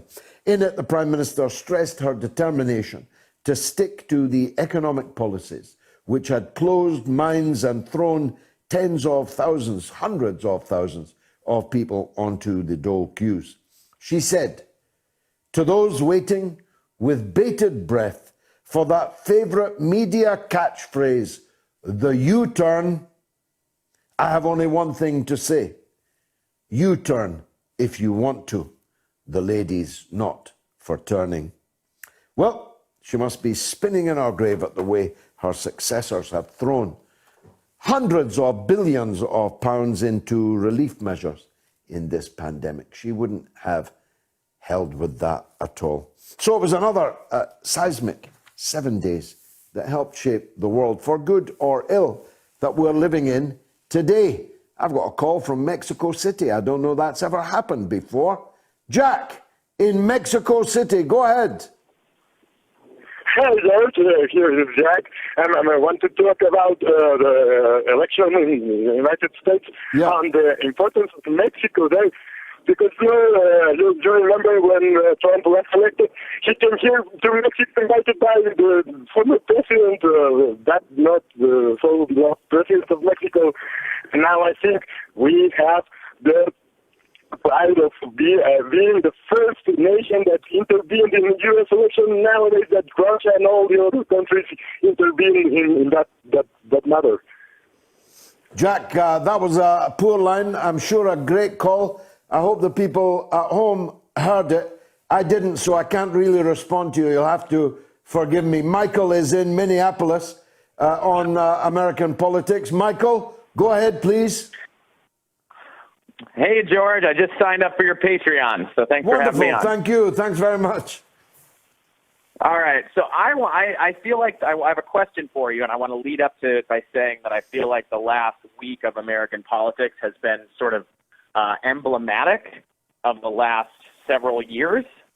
It used to be that the really intense, we had an entire debate between Donald Trump and Joe Biden, and, Joe Biden sort of said, hey, Donald Trump, you haven't handled the pandemic well, and Trump said, yes, I have, but it was the most policy-free debate I've ever heard, in my lifetime of American politics. Neither one of them really addressed any of their proposed solutions during, the most devastating time in this country since Joe the Great Depression. Joe Biden couldn't remember his, and Donald Trump doesn't have any.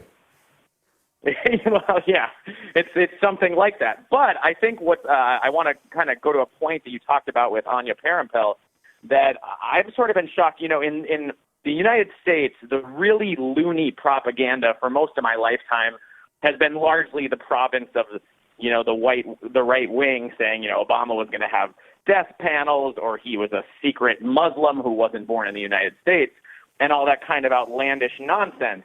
But what's been alarming the last 4 years is how that's sort of shifted, and now the the Republicans still have their crazy conspiracy, but a lot of my, educated, well-intentioned peers that I know who are, Democratic voters have sort of gone in. It started with sort of this Russia conspiracy and the idea that Trump was some kind of foreign agent, and then I'm looking at my, social media timeline this week, and George, you wouldn't believe the number of people that were convinced that Trump was faking an illness, which, for one, it'd be pretty hard to fake having COVID and going to a hospital.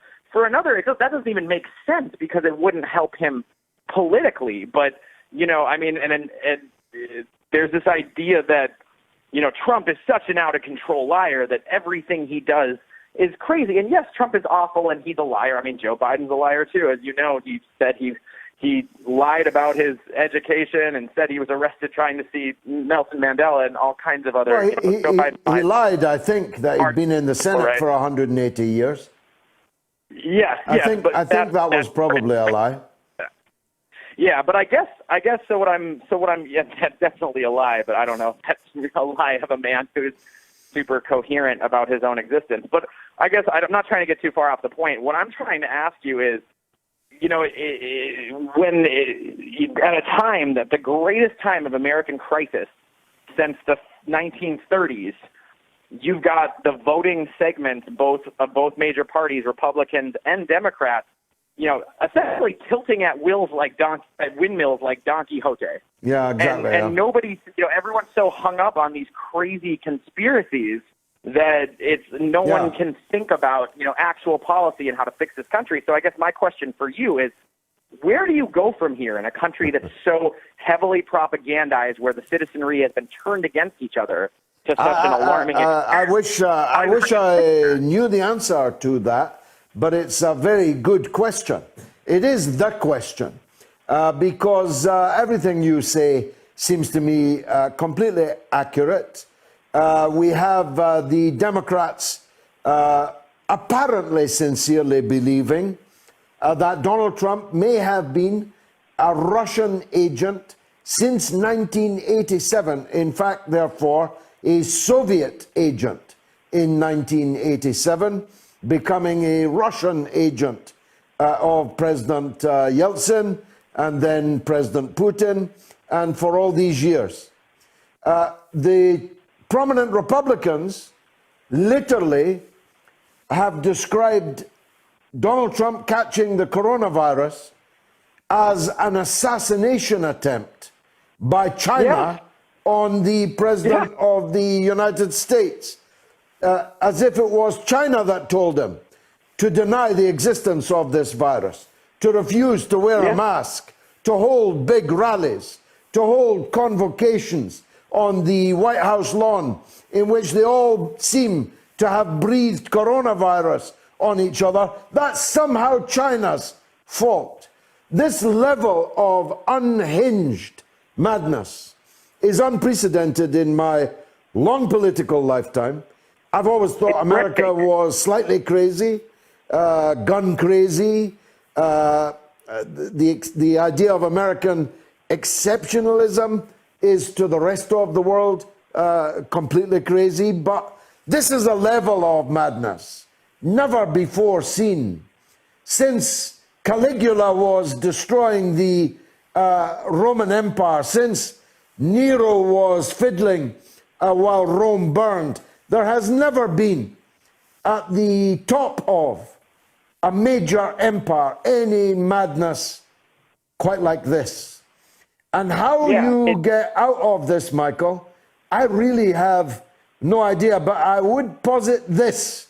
You will not get out of it under the duopoly of the Republicans and the Democrats, who are demonstrably two cheeks of the same backside, Tweedledee and Tweedledum. Two parties that are really one, just different sides of the same coin. That will not work, Michael. Last word to you.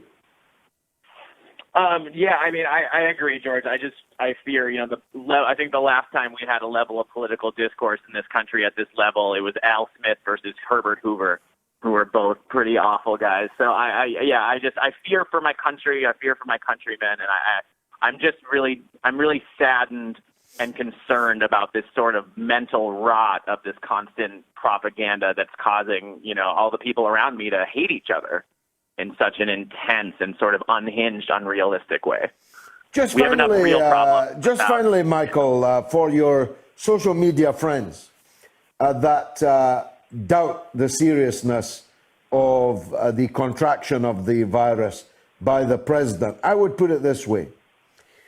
If Trump comes out of hospital, as I have earlier advised him to do, and declares that he has undergone a Damascene conversion, like Saul of Tarsus, he has seen the light about the virus, about the healthcare system.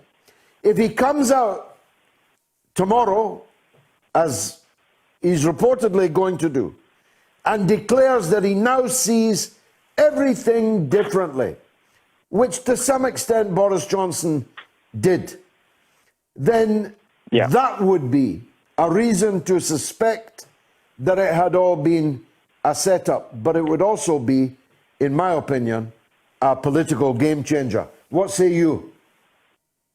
I say that if either, I've said the same thing I've said throughout this pandemic, that if either candidate embraces Medicare for all and a retroactive emergency UBI for an American people that's more impoverished than they've been in 80 years, that candidate will win in a landslide. Great call, Michael. Either one. As always, in Minneapolis. Let's take a 60-second break and then on with more calls, shall we?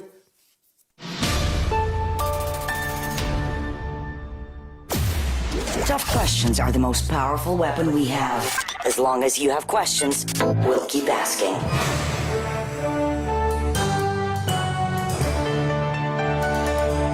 Radio Sputnik. Telling the untold.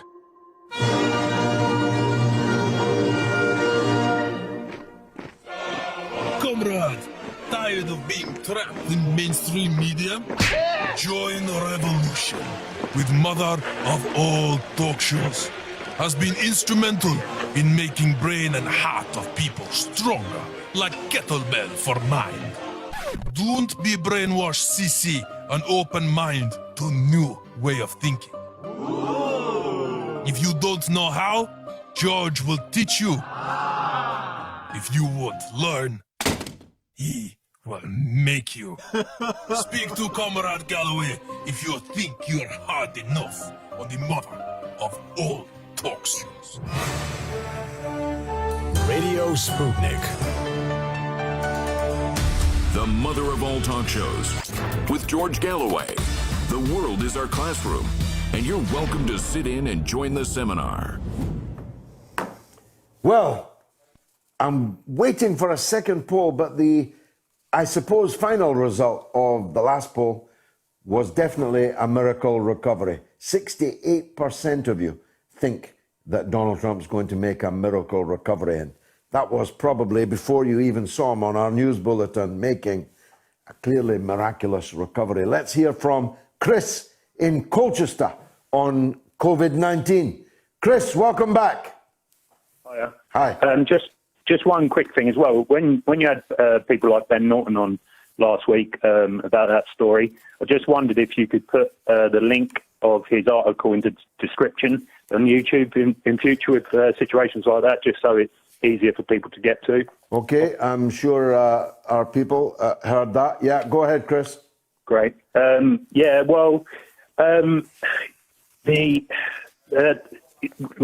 that story that you can see the massive propaganda campaign and stuff like the Integrity Initiative. Do you not realise that there's a massive propaganda campaign with COVID as well? There's a behavioural insights team working with SAGE that are changing the minds of the public intentionally. They boasted in 2010 about being able to do this in the Mindspace document. And the piece from one of their SAGE documents is, a substantial number of people still do not feel sufficiently personally threatened. The perceived level of threat needs to be increased among those who are complacent using hard-hitting emotional messaging. So this is intentional. It's not all this confusion is part of their agenda. It's clear. It's always plausible deniability to say, oh, it's just incompetence. Boris Johnson is a moron, but there are people working behind the scenes that have some dodgy intentions. Well, let's analyse that. Because some things are a conspiracy, it doesn't mean that everything's a conspiracy, and vice versa.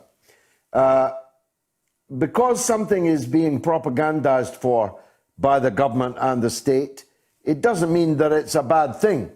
In 1940, the state was remorselessly propagandizing about the fact that Hitler was at the Channel Ports planning to invade us, and you had to cover up your light in the evening with a blackout curtain, and you had to go to an air raid shelter when the siren went, and you had to stop gossiping and spreading tales because careless talk cost lives, and you had to be on the lookout for fifth columnists and so on. So just because the state is propagandizing for something does not make the state wrong or that thing to be a bad thing. Just because the state has done bad things in the past doesn't mean that everything the state does is a bad thing. Now, you and I have a significant difference over the issue of the coronavirus. I have said earlier in the show, I'm sure you heard it, that the level of disinformation, misinformation, and simply confused information has now reached a stage where most people in Britain no longer know what they are supposed to be doing, what they are not allowed to do, no longer know why they're being asked to do what they're doing, and no longer know whether or not it is working. Now, which part of my proposition do you disagree with? Comparing this to World War II or any other war, I mean, COVID is 24th on the list of killers in Britain today. So that propaganda, just focusing on COVID. And you raised a good point to Dr. Bra last week, and he just completely ignored it, talking about all the other illnesses, cancers, heart disease, mental health. He didn't ignore it. We talk about it all the time, but why isn't it comparable to the Second World War? After all, it has the capacity to kill far more of our people than died in the Second World War. It has well, do the maths, Chris. I know about the Second World War, and I know how many people we lost in it. So I know that it has the capacity to kill more of our people than were lost in the Second World War. But I know, because it's already happened, that coronavirus has killed more of our people than died in the Blitz. So the comparison is not fanciful. It's not an exaggeration. According to the Financial Times and according to the excess death figures, we have lost 75,000 excess people in Britain this year. It's hard to believe that that is not because of the coronavirus. You're one of the few who thinks there's no connection between these two things, but it's definitely more than we lost in the Blitz. The excess deaths are through lockdown by the government. It has nothing to do with the virus. Has nothing to do with the virus. Do you want to stand by that? Do you want to stand by that statement, Chris? Well, I'm talking about their actions of what killed people. Chris, do you really want to stand by the statement that the 75,000 excess deaths have, quote, nothing to do with the virus, unquote? Okay, not nothing, obviously, but I'm talking about their reaction. And we went to this lockdown based on the Imperial College saying 500,000 people would die of COVID. Complete garbage. Could die. Well, absolute garbage. Neil Ferguson. Well, why is it garbage? 1 million people have already died of the coronavirus around the world. So why is it absolute garbage? Neil Ferguson said up to 200 million people could die of bird flu. And it was like thousands. No, I'm not talking about what Neil Ferguson said could happen. I'm talking about what has already happened. 1 million people are dead from the coronavirus in the world. Or are you denying that too? No, I'm not denying that. But I just need to make the point that Sweden, he said that Sweden would have 100,000 deaths, and they've had under 6,000. So he's why are you quoting someone that has nothing to do with me? I have nothing to do with this, Neil Ferguson. I'm putting my point to you. But let me play psychiatrist for a moment. I've got to, Chris, I'm sorry. Because you phone up here relentlessly every single week, making exactly the same points, with the same tone in your voice, and I'm wondering why. Why are you so obsessed with this? With what? With the virus? With denying, lockdown killing more people. Lockdown killed my dad. Yes, no, I'm not denying the virus. Lockdown killed my dad, and you get this same crazed doctor on. All he does is rant about China. He's crazy. That's crazy. He's crazy. That's crazy. Our doctor is crazed. Okay, Chris, I think we've had enough. We've had enough from you. Here's the second poll of the evening. What caused the conflict in Nagorno-Karabakh? A, Armenia, B, Azerbaijan, C, the breakup of the Soviet Union. So vote now on my Twitter feed, because I need to go now to the news with Jamie Lowe. The mother of all talk shows. The only education you can get for free. Radio Sputnik. We speak your language. Find us at SputnikNews.com.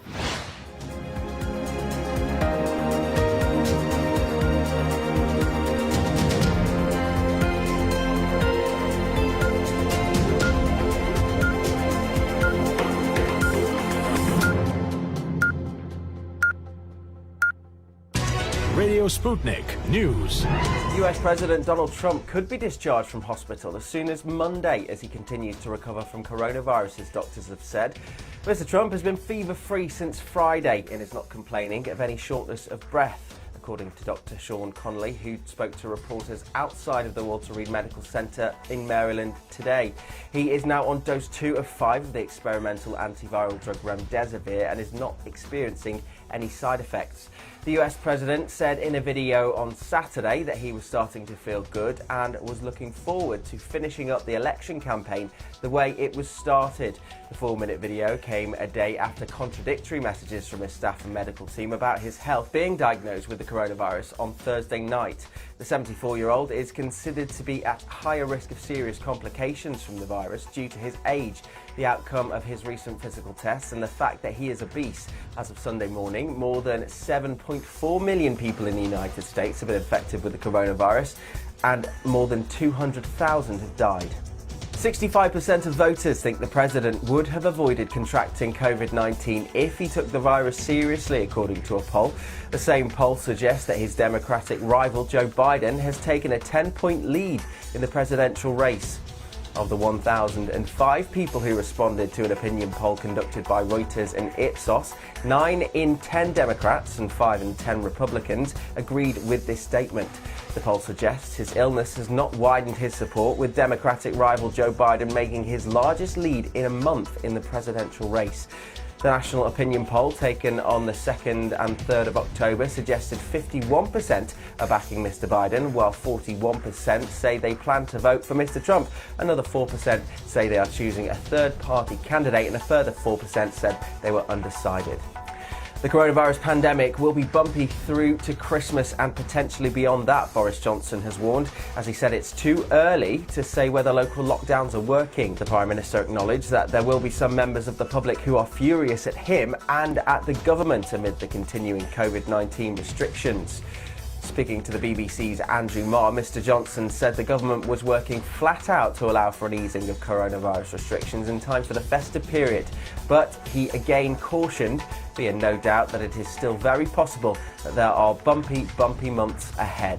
He also rejected suggestions that he was still feeling the effects of coronavirus, which left him in intensive care back in April, or suffering from long COVID.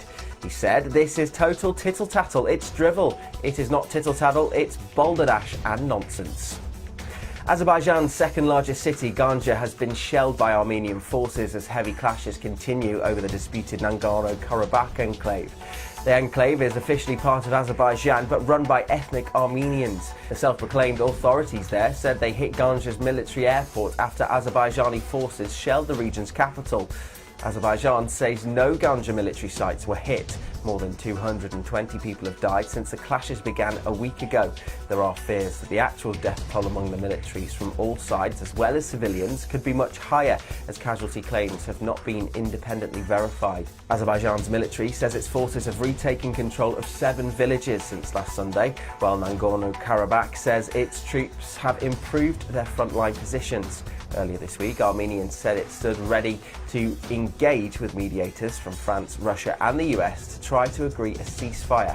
Azerbaijan, which is openly backed by Turkey, has demanded the withdrawal of Armenian troops from Nagorno-Karabakh and adjacent areas seized by the ethnic Armenian troops.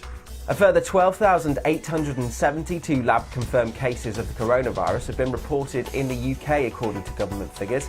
The figure, which was recorded as of 9 a.m. on Sunday, brings the total number of confirmed cases to 480,017. But a technical glitch may mean that actual daily figure is somewhat smaller. The government said that due to a technical issue, there had been a delay in publishing a number of cases in England, meaning the total reported over the coming days will include some additional cases from the period between the 24th of September and the 1st of October. The technical issue has now been fixed, they added, but it's not clear how much of Saturday's figure was from this previous period. Around 1,000 firefighters and troops are searching for missing people as floods hit France and Italy. A huge search and rescue operation has been mobilised in France to help search for at least 8 people still missing in a mountainous southeastern region after devastating floods that killed 2 people in neighbouring Italy. Floods washed away houses and destroyed roads and bridges surrounding the city of Nice on the French Riviera after almost a year's average rainfall in less than 12 hours. The missing people include 2 firefighters whose vehicle was carried away by a torrent when a road collapsed south of the village of Saint-Martin-Vesuvius. Thousands of demonstrators in Germany have protested against coronavirus restrictions. Counter-demonstrators also turned up in their thousands in Constance, southern Germany, to show support for the government's measures to contain the virus. Between 10 and 11,000 people took part in the different demonstrations across the weekend, and organisers of the protests against restrictions had hoped that more than 200,000 people would attend so that they could make a human chain around Lake Constance on the border with Austria. The counter-protesters formed a peace chain around part of the lake. Home Secretary Priti Patel has pledged to fix what she called the fundamentally broken asylum system in the UK to make it firm and fair. Speaking at the Conservative Party conference, he promised to introduce legislation next year for the biggest overhaul of the system in decades. And she said those against her plans were defending the indefensible. It comes after it emerged this week that the UK considered sending asylum seekers to an island in the Atlantic. Mrs Patel said changes would take time and she would accelerate the UK's operational response to the issue in the meantime.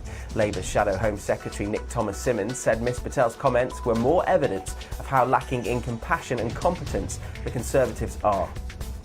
And finally, 5 foul-mouthed parrots have had to be separated after encouraging each other to swear at Lincolnshire Zoo. The parrots, named Billy, Eric, Tyson, Jade and Elsie, joined Lincolnshire Wildlife Centre's colony of 200 grey parrots in August, but it did not take them long to ruffle a few feathers with their foul language. We saw it very quickly. We are quite used to the parrot swearing, but we've never had 5 at the same time, Steve Nichols, CEO of the Wildlife Park, said. The parrots have been distributed to different areas of the park so they don't set each other off. Mr Nichols explained that nobody had complained about the parrots, but they were separated for the sake of young visitors in the hopes that they would pick up natural calls from the other African grey parrots. And that's the latest here on Sputnik News. I'm Jamie Lowe.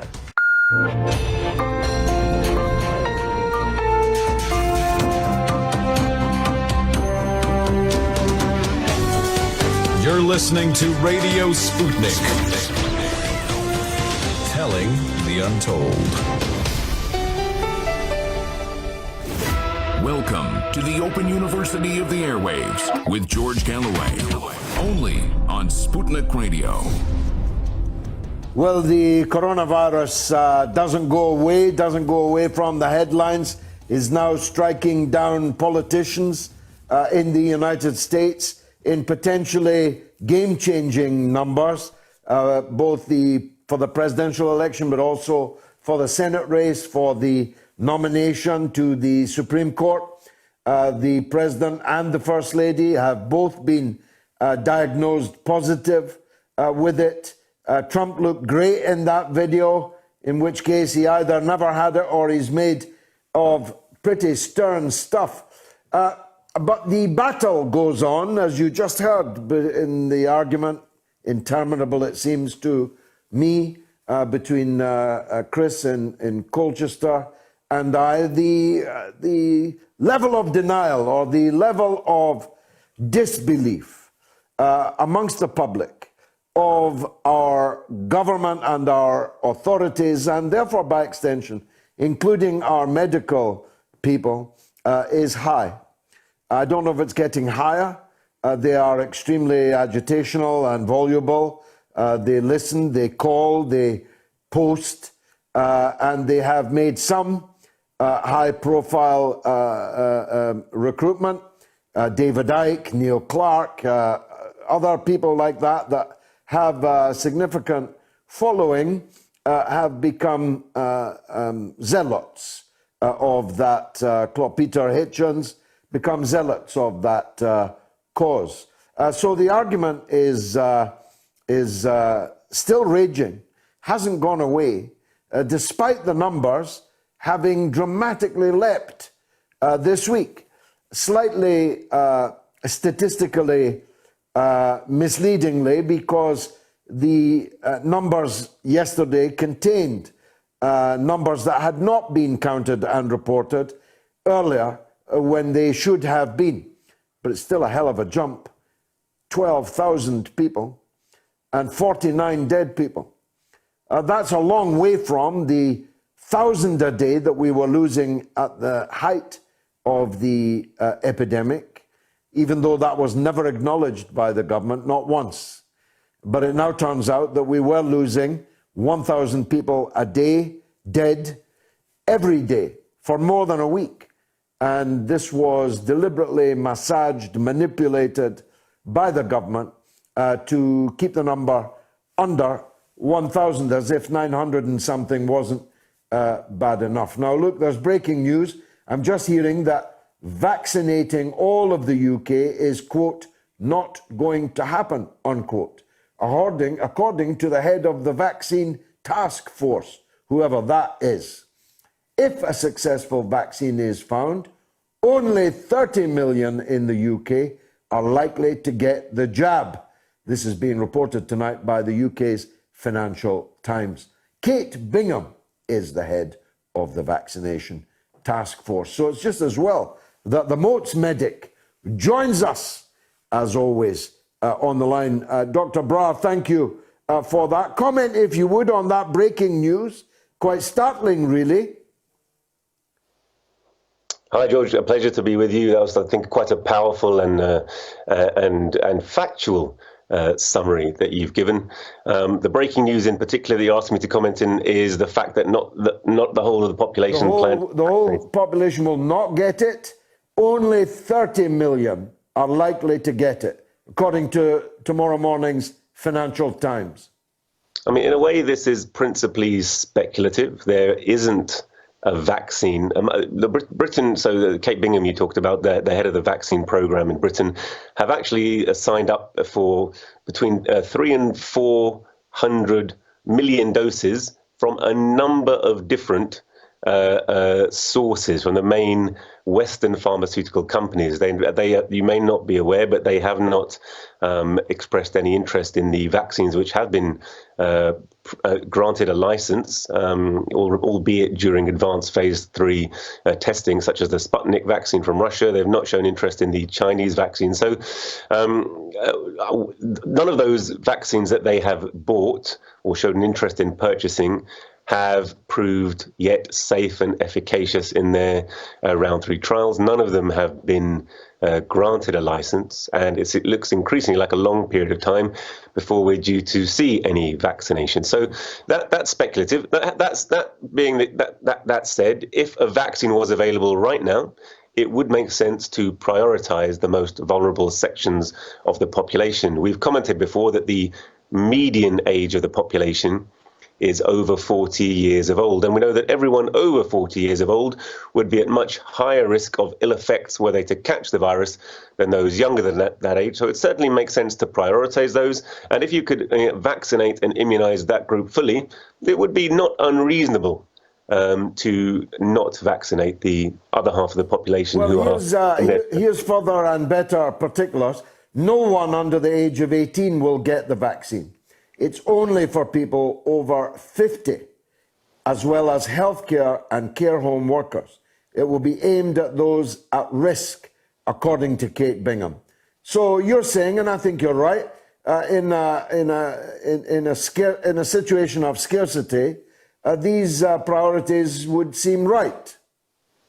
I think so. I think that would make clinical sense. And Indeed, if you find the people who are not keen to take an extra vaccination, they tend to be amongst the low-risk group. If you ask those who are in the higher risk group, they'd be much more keen and much more willing to take that vaccination because they would be at far more risk. So the likely, benefit to harm ratio, even with a minuscule adverse event rate, would be, it would make sense to target the at-risk group, George. Let me press you on the statement you made, which, whilst undoubtedly true, is remarkable if you think about it. The Russian vaccine is being sent all over the world. I saw it the other day arriving in Venezuela, for example. It is doing extremely well. The reports from the front line of the vaccinations are very successful. But Britain has no interest in buying it, even trying it. It may even be impossible for the Russians to give it to me here in London. That's a complication that has arisen. Ditto the Chinese vaccine, ditto the Cuban vaccine. Indeed, I've been told, you can correct me if I'm wrong, that the cocktail which Donald Trump was reportedly given was largely based on the work of China and Cuba in the cocktail that he took. What do you say? Yeah, that's interesting. I don't have the specifics on the medication that Donald Trump's received, but we commented very early on in the virus that China's response was so comprehensive. Their learning from the virus was very complete, and of course they didn't wait for a vaccine. What I've stressed time and again, and I've heard an interesting call between you and Chris from Colchester, in which he says the lockdown simply wasn't necessary. But if you see what China did, China used very broad public health measures to eradicate the virus without a sniff of the vaccine or the vaccine being developable. They are still interested in the vaccine because, of course, if the majority and almost the entire Chinese population have not been exposed, as vast swathes of our own and the US and Brazil's and India's population have been exposed, China protected their population. They put the health of the people first. They protected their population from the virus through public health measures, through seeing where the virus was, testing, tracing, through isolating people who had the virus from the community, and therefore protecting the whole of the community and giving the best medical care possible to those with the virus. That is not the approach we've followed, and therefore we have failed to stop this from spreading, and now it is really endemic in our population, and the fact that it's endemic is being shown in this second spike. But it's certainly true and remarkable that, that China's interested in developing the vaccine to protect their population, because as long as it becomes endemic in the world, there'll be the constant risk of reinfection from outside. So the world can't get back to normal entirely without also following this policy of protecting the vulnerable populations through vaccination. While it is endemic, and it already has become endemic basically in the world, in many in South America, in North America, in Europe in particular, in South Asia. This virus is something that humanity is now going to live with for a long time as it goes through the population until we're able to protect the vulnerable. And the vulnerable won't be protected by getting the disease. The vulnerable will be exposed. If we can protect the vulnerable through vaccination, that's obviously to our benefit. And therefore, the Chinese are actively pursuing this, as are the Russians, as are many groups, 170 groups, 180 groups around the world. The fact that we are not interested in the best candidates shows once again that the chief priorities of our government are the geopolitical, geostrategic and financial interests of the most wealthy in our society rather than the health needs of the population. And we've seen that time and time again in different ways, but I think it's starkly illustrated by the fact that a vaccine has been developed, which they could show interest in, but don't, simply because they want to ensure that when this vaccine rolls out, and it's likely that a vaccine will roll out from several sources, they want to ensure that it's their vaccine that wins a battle of competition. So they are approaching this like shopkeepers, not like doctors. They're approaching it like, how can we ensure that our registers ring and collect the dollars of, and which is the world currency still in pounds, associated with trying to protect a vast swathe of the world's population. And this is its chief strategic importance. And of course, they don't want to signal to the whole of the world that they are losing the technological and industrial race. The reason that in America, China has become such a key topic is that China is advancing and making these huge industrial and scientific strides forward, and therefore they're displacing the United States as the dominant power in the world. And the United States can't accept. Perhaps they remember 1957, around about this week, when they were startled to their core by the first Sputnik, and now they can't bear Sputnik 5 to steal a march on them. It is worth recording that there are now more cases of coronavirus in the White House than there are in New Zealand, Vietnam, and Taiwan put together. But finally, Doctor, what's your take on this latest spike? How much of it is a statistical quirk, and how much of it is something that we should be extremely worried about? I think that there are these cases. If you see, for example, certain periods, that there was one spike in deaths in the United States when there was suddenly 7,000 or 8,000 deaths in a single day, when it was realized a group of deaths were not being accurately recorded. So there are these isolated days where you have, a huge increase in numbers due to recording errors.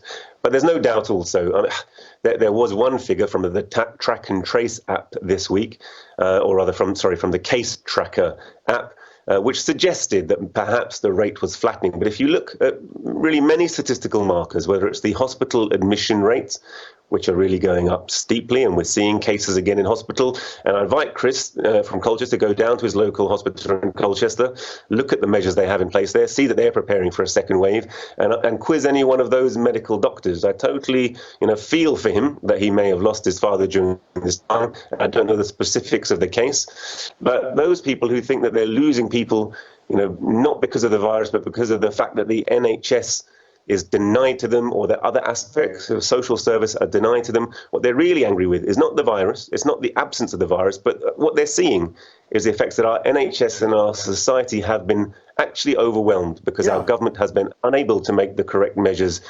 to safeguard their health as well as look after this. Not being able to chew gum and walk in a straight line at the same time. Doctor, we have callers who disagree with you and me on the line. If you'll forgive me, I'll take some of those while you're still with me. Shall I take line one? John in London. John, are you there? Yeah, hi. Go ahead, John. Fire away.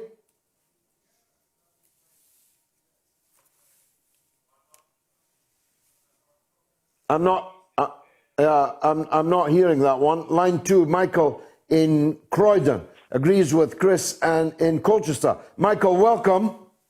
Hi there. I'm actually in Clacton, but Stuart, I just don't think Chris explained very well.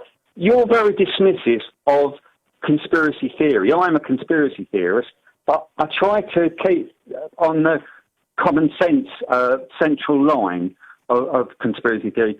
What he was trying to ask or to question was not that there isn't a large amount of excess deaths, but we need more detail of the amount of deaths that are through heart attacks and we're not getting this. I think that's a legitimate point, Michael, but I have to make a judgment. Do I believe the Britain's doctors, or do I believe Big Tam on Facebook?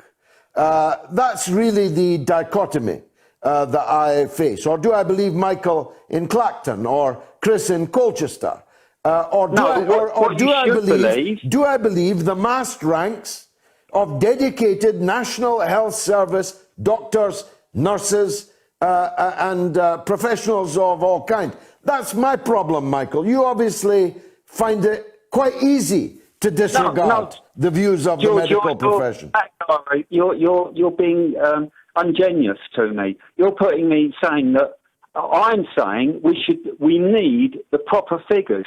Doctors can't tell us. Politicians can't tell us. Who can tell us then? Big Tam on Facebook. We need science to tell us, and we're just not having the figures. But the doctors are telling us. Let's hear from one of them. A doctor, a surgeon, a distinguished medical figure. Dr. Ranjit, what do you say to Michael in Clacton?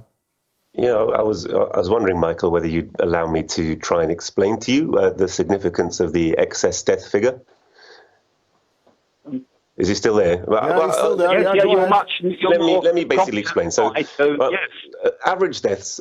Average deaths from year to year are very similar in a similar population with similar characteristics, precisely because you can expect on an average year an average number of people to have similar conditions, whether that's colorectal cancer, whether that's a brain cancer, whether that's a cardiac event like a heart attack, whether it's a stroke, whether people are dying from particular degenerative diseases, whether they're getting Alzheimer's and pneumonia and dying. So if you look on a population-wide basis, these figures are remarkably similar.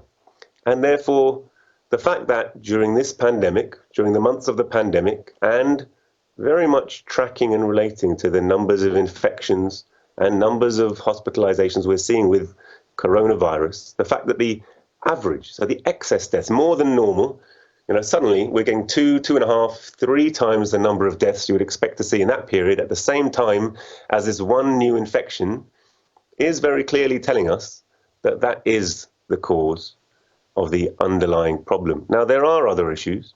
There absolutely are issues. And when people say there are real issues of isolation, of mental health, of withdrawal of facilities, withdrawal of care from the community, though with you know, a lack of access for normal routine operations. Carol Sikora, a very right-wing Tory cancer professor, I think at Imperial, has been very vocal saying, you know, the real problem is lack of access to healthcare. Now, he is a very strong advocate of privatization. He's very close to the Tory party.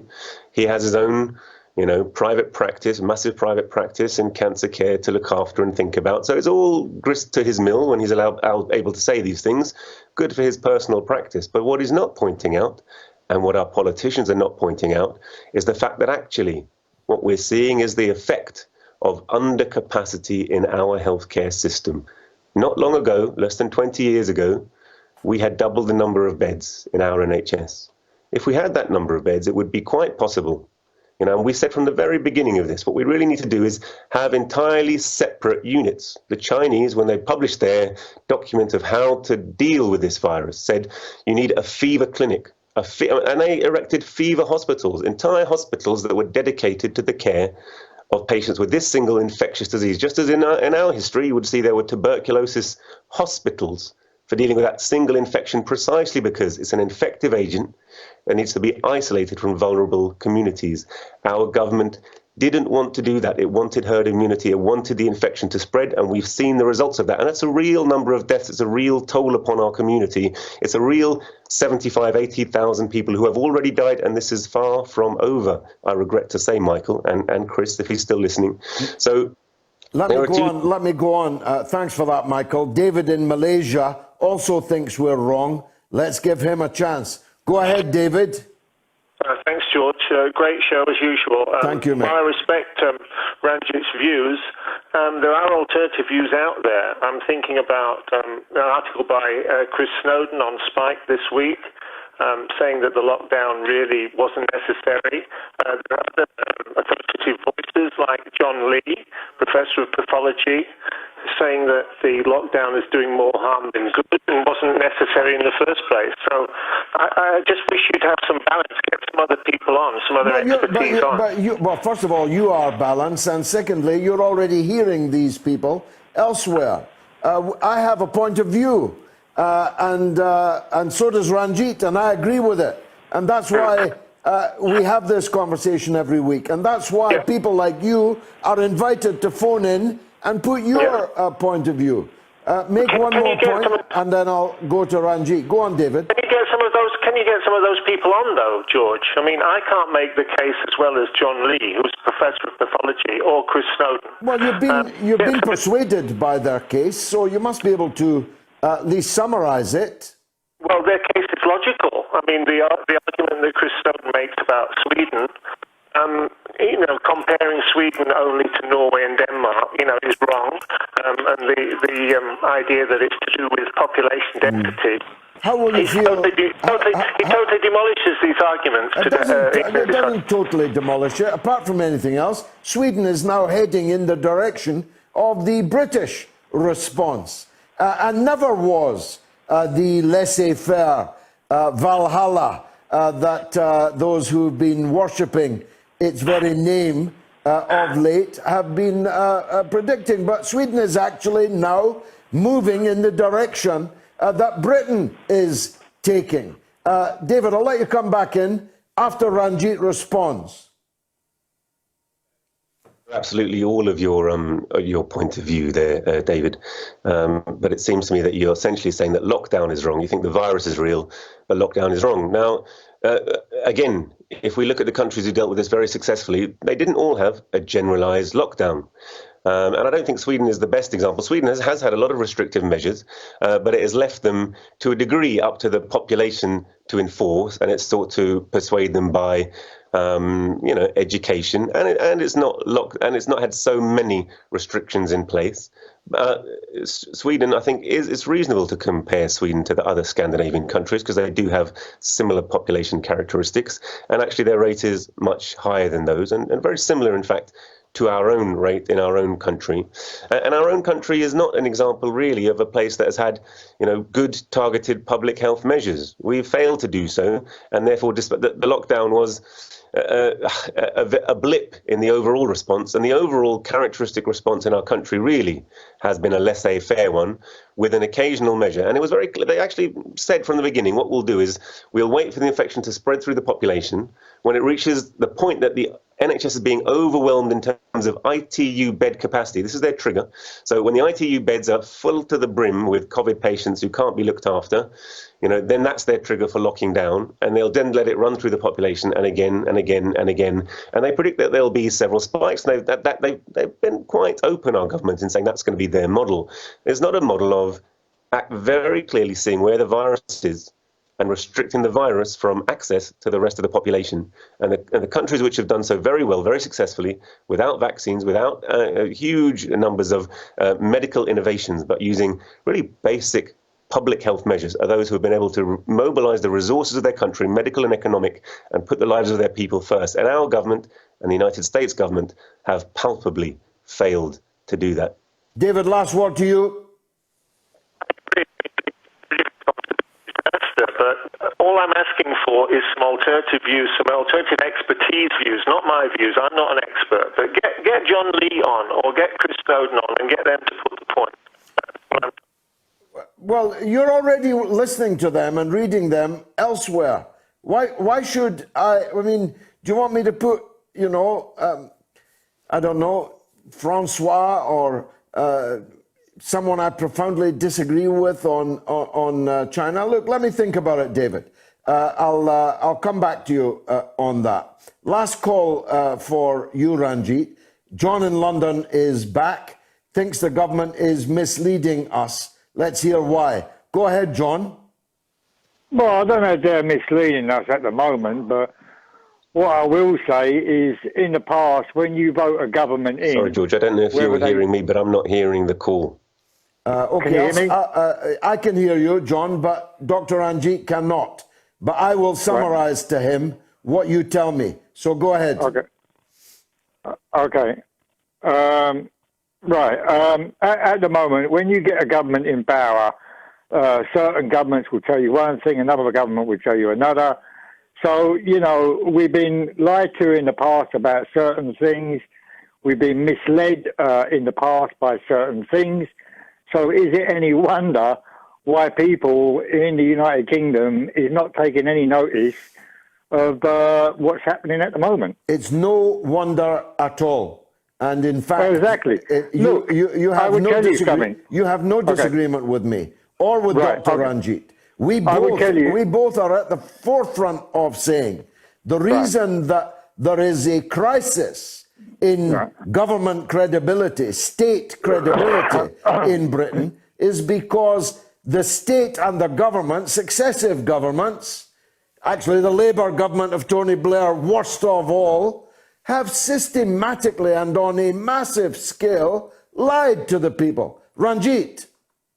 I couldn't agree more, George. I think this is absolutely. I think your caller is absolutely right. I didn't catch his name. I'm so sorry. I think he's absolutely right that the people of this country are fed up being lied to, and that the overwhelming, theme for me of this pandemic has been under the slogan of protecting the NHS. We've heard it every day. We've seen it everywhere.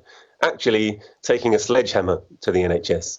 The progressive privatization attacks have intensified during this pandemic to the extent, and particularly on the issues that have failed the most, on provision of PPE, huge spending to the private sector without delivery and no penalty for them. On the questions of track and trace and testing, huge spending to the cronies of this government, to the large finance capitalists who have failed to provide. Same on ventilators, failed to provide, taken money hand over fist, failed to provide without penalties, all the while running down the NHS's ability to use its clinical expertise and running down its facility constantly, under a very false slogan of protecting the NHS. The NHS is being attacked during this pandemic, and that is the point that we need to get home again and again to the British public, who I do not think, under this hail of propaganda which issues from our government, fully understand the extent to which they're having the wool pulled over their eyes. John, last word to you, sir. What I'd like to say is you're getting the government to tell the people what to do, right? Now, when you go outside, which I have, driving my car, and you get stopped by a police officer, of all people, a police officer is supposed to follow the rules. But when you get a police officer come up to you and go, excuse me, but why don't you have a mask on? Oh, I'm very sorry, officer, but why don't you have a mask on? It's ridiculous. People are not listening to the government anymore because they're fed up. When something goes wrong in this country, when somebody messes up or scams the system, the benefit system, everybody has to suffer.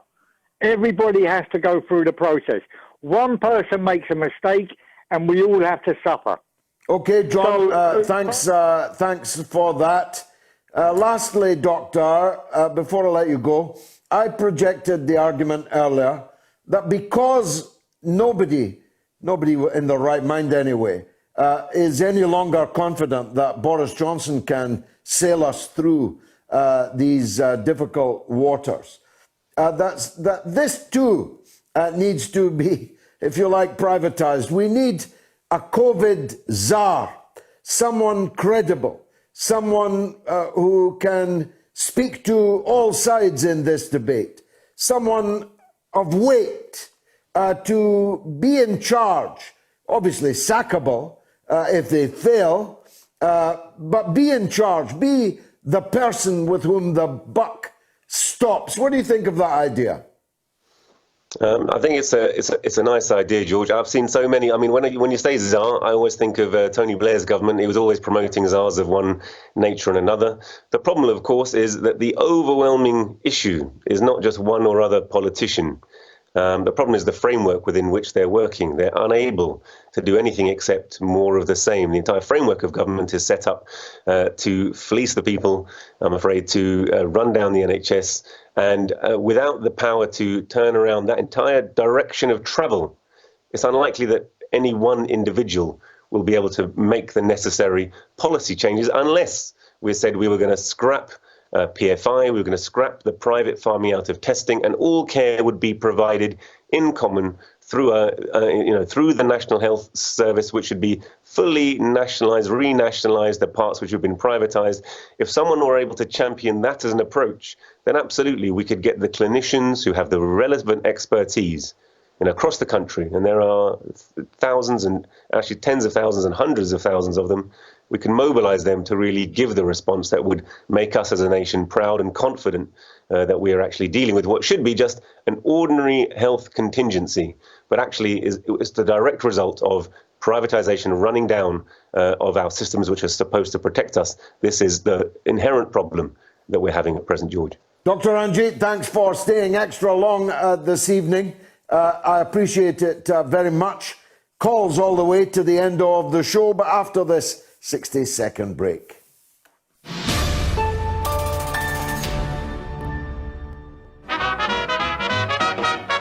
Oh, Johnny, can love. Stop banging on the toilet door, Amber. Stop banging on the toilet door. You're gonna frighten the pilot. Anyway, I'll talk to you when we land. Although that could take a considerable amount of time. Oh, Johnny. Breaking news, expert analysis, and exclusive stories, all in one place.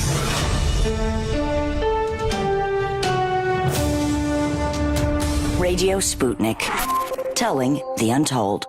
Global higher education with one of the world's best-known iconoclasts. The mother of all talk shows with George Galloway. Now, Ollie asks, George, what do you think of the first episode of Spitting Image 2020?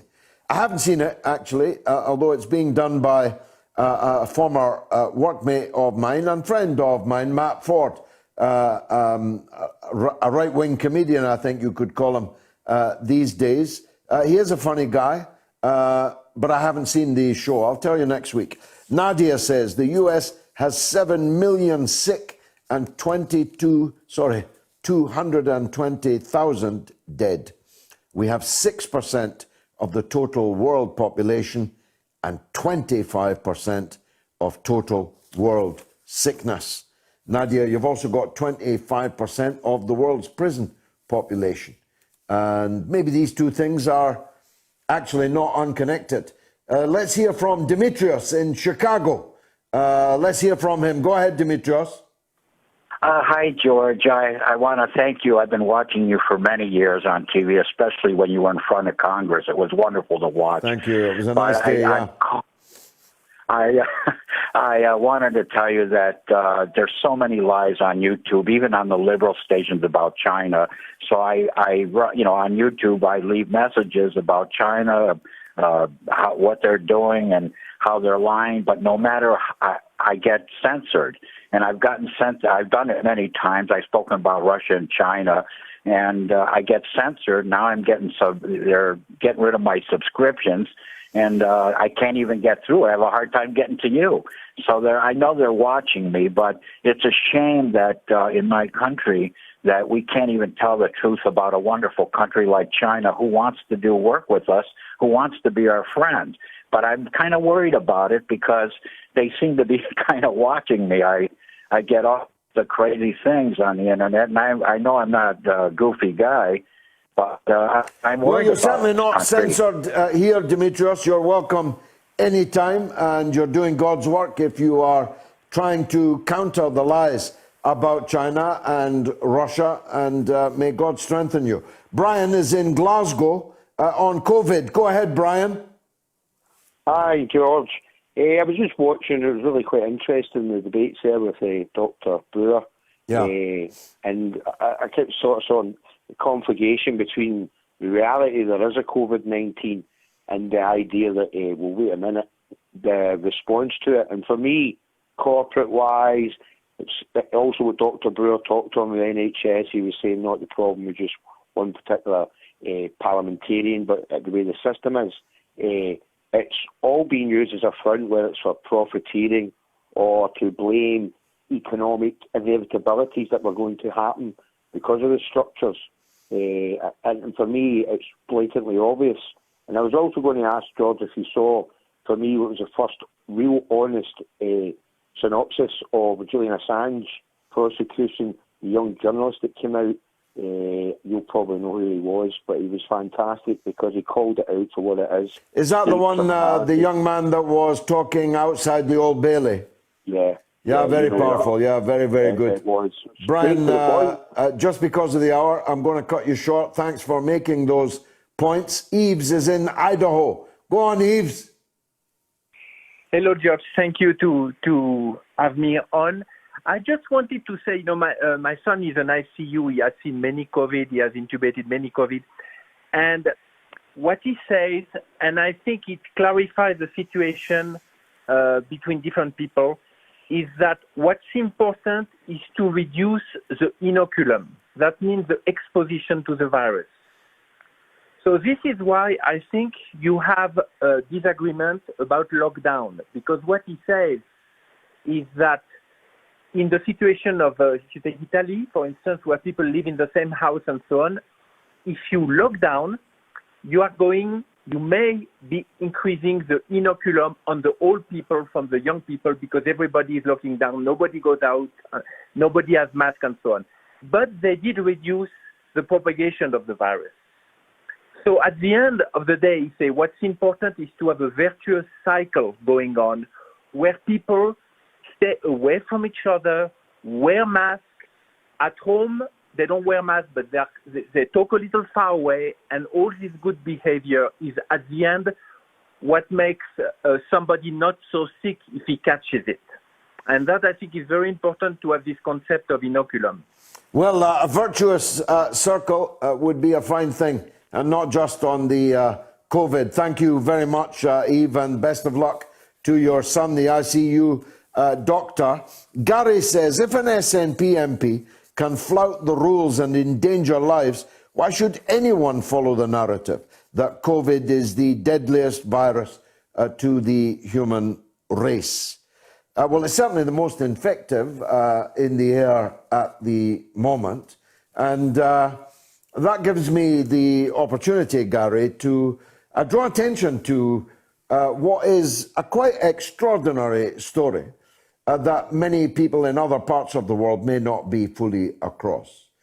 An SNP member of parliament, a separatist nationalist MP, she displayed symptoms, and she had to have symptoms or she wouldn't have got a test, and went for a coronavirus test.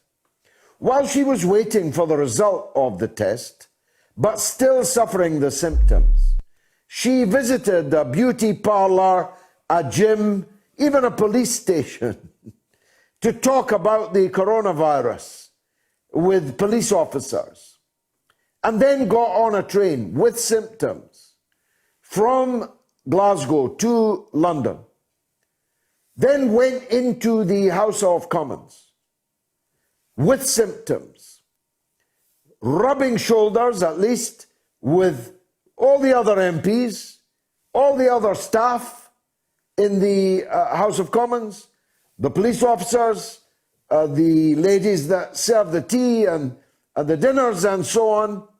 She went into the chamber of the House of Commons and spoke. And with every word, she was spitting coronavirus. How do I know that? Because she had by then received the result of her coronavirus test, which was positive. So this is a woman who now knows that she's got coronavirus, but goes into the chamber of the House of Commons, potentially infects everybody else in it, everybody else working in it, and then gets on a train for the 400-mile train journey from London to Glasgow with a positive coronavirus test in her pocket. Now, such a person is either too stupid to be a member of Parliament or too wicked to be a member of Parliament. And this woman, Ferrier, the SNP Member of Parliament for Rutherglen and Hamilton West, must resign, must step down from her parliamentary seat. It's not just me saying that. The leader of her own party is saying that. All of her parliamentary colleagues are saying that. The Speaker of the House of Commons is in a rage about this, and the Standards and Privileges Committee of Parliament will investigate her actions. And if they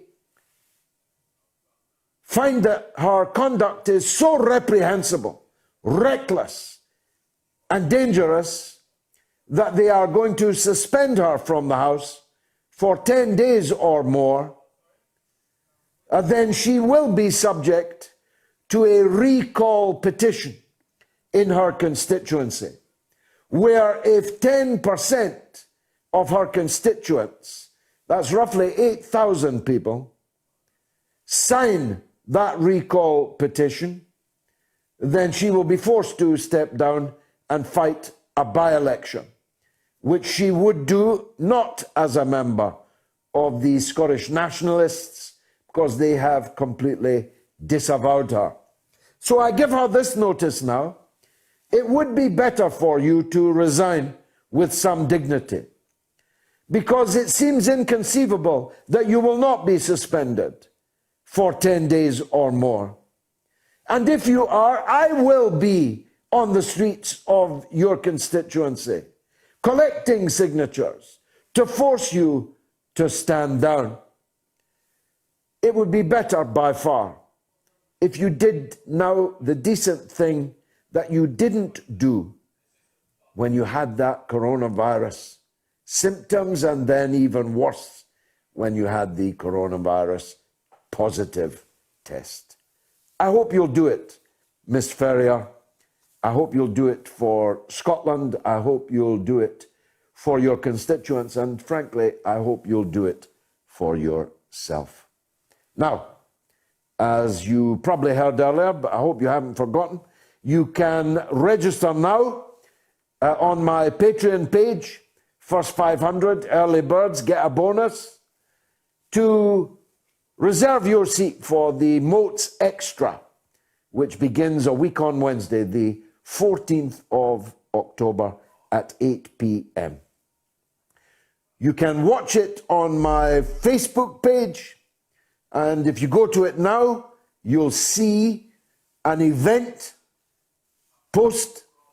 You can register there and be sure of a seat at what I assure you will be George Galloway bare knuckle. It will be Moats bare knuckle. And the first week we will talk about 9/11 and conspiracy theories, perhaps more generally. So please do that before the end of this evening. Wynne is in Wisconsin on Armenia. Go ahead, Wynne. Well, hello, Mr. Galloway. Thank you for this opportunity. Welcome. I'm calling to mention your characterization of the Nagorno-Karabakh conflict, but especially if it pertains to Russia joining into the fray against Turkey, which means NATO. I think you are too pessimistic about it, because in reality, most of the Western, the NATO bloc, the EU, the US, their economies are in tatters post-COVID-19, and even their peoples are restless at home. So no sane Western leader would would rush to the rescue of President Erdogan. But they're legally bound to under Article 5 of the NATO treaty.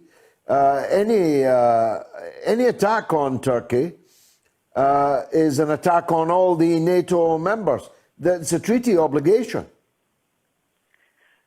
Perhaps you're correct, but how many times have legal treaties been broken? I mean, this is realpolitik. Do you think they want to spend money going to the aid of Turkey when you have a crazy guy like Erdogan there and risk a fury at home? Well, I don't know. I mean, the points you make are powerful ones, but that hasn't stopped them steaming their navy into the South China Sea. It hasn't stopped them from ringing 400 military bases around China. It hasn't stopped them from their war games on the frontiers of Russia. It hasn't stopped them wrecking the treaties of the Intermediate Nuclear Forces Treaty, the Open Skies Treaty, now threatening the start nuclear treaty. None of this unrest at home and dislike of this or that member of NATO has stopped NATO from behaving in an entirely reckless way in these other places, Win. You know, you make a good point there, but, you know, that was then, I mean, the analogy I can say was rule Britannia. Once upon a time, the British Navy ruled the seas. Likewise with NATO, the sun is setting on the Western empires, and China is moving ahead. So they can't afford it. And the bottom line is, they can't afford it. I mean, with all this COVID and medical and other things that are going on in these economies, they just cannot afford this. And you'll see them cutting these bases in 5 years' time. And Trump wanted to do that because he saw the handwriting on the wall, but the deep state would not allow him. Well, good points. I wish I was as sure as you are that these things follow logically and automatically. But we'll see. Win, thanks for that wonderful call from Wisconsin. I need to ask you to leave the stage because there's a legend on the line. It's the legend, Norma, in Bristol. Always love to finish the show with you, Norma. What would you like to talk about this evening? Well, it might seem a bit trivial, George, but I think, like Dr. Ranjit said, this is a withdrawal of the NHS facilities.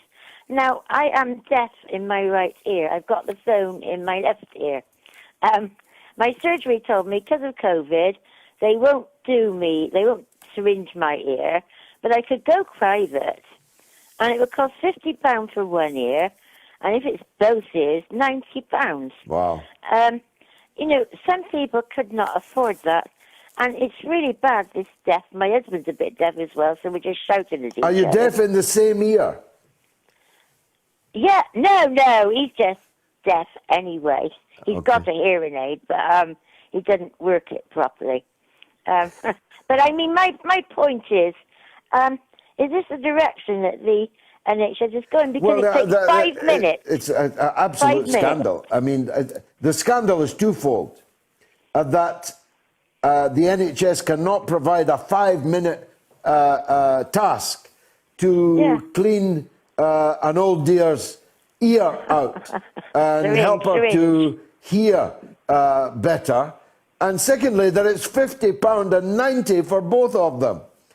Right. I could set up a stall in the high street and do it. Two for the price of one, Norma. It's an absolute scandal. And this is what Dr. Ranjit is trying to portray.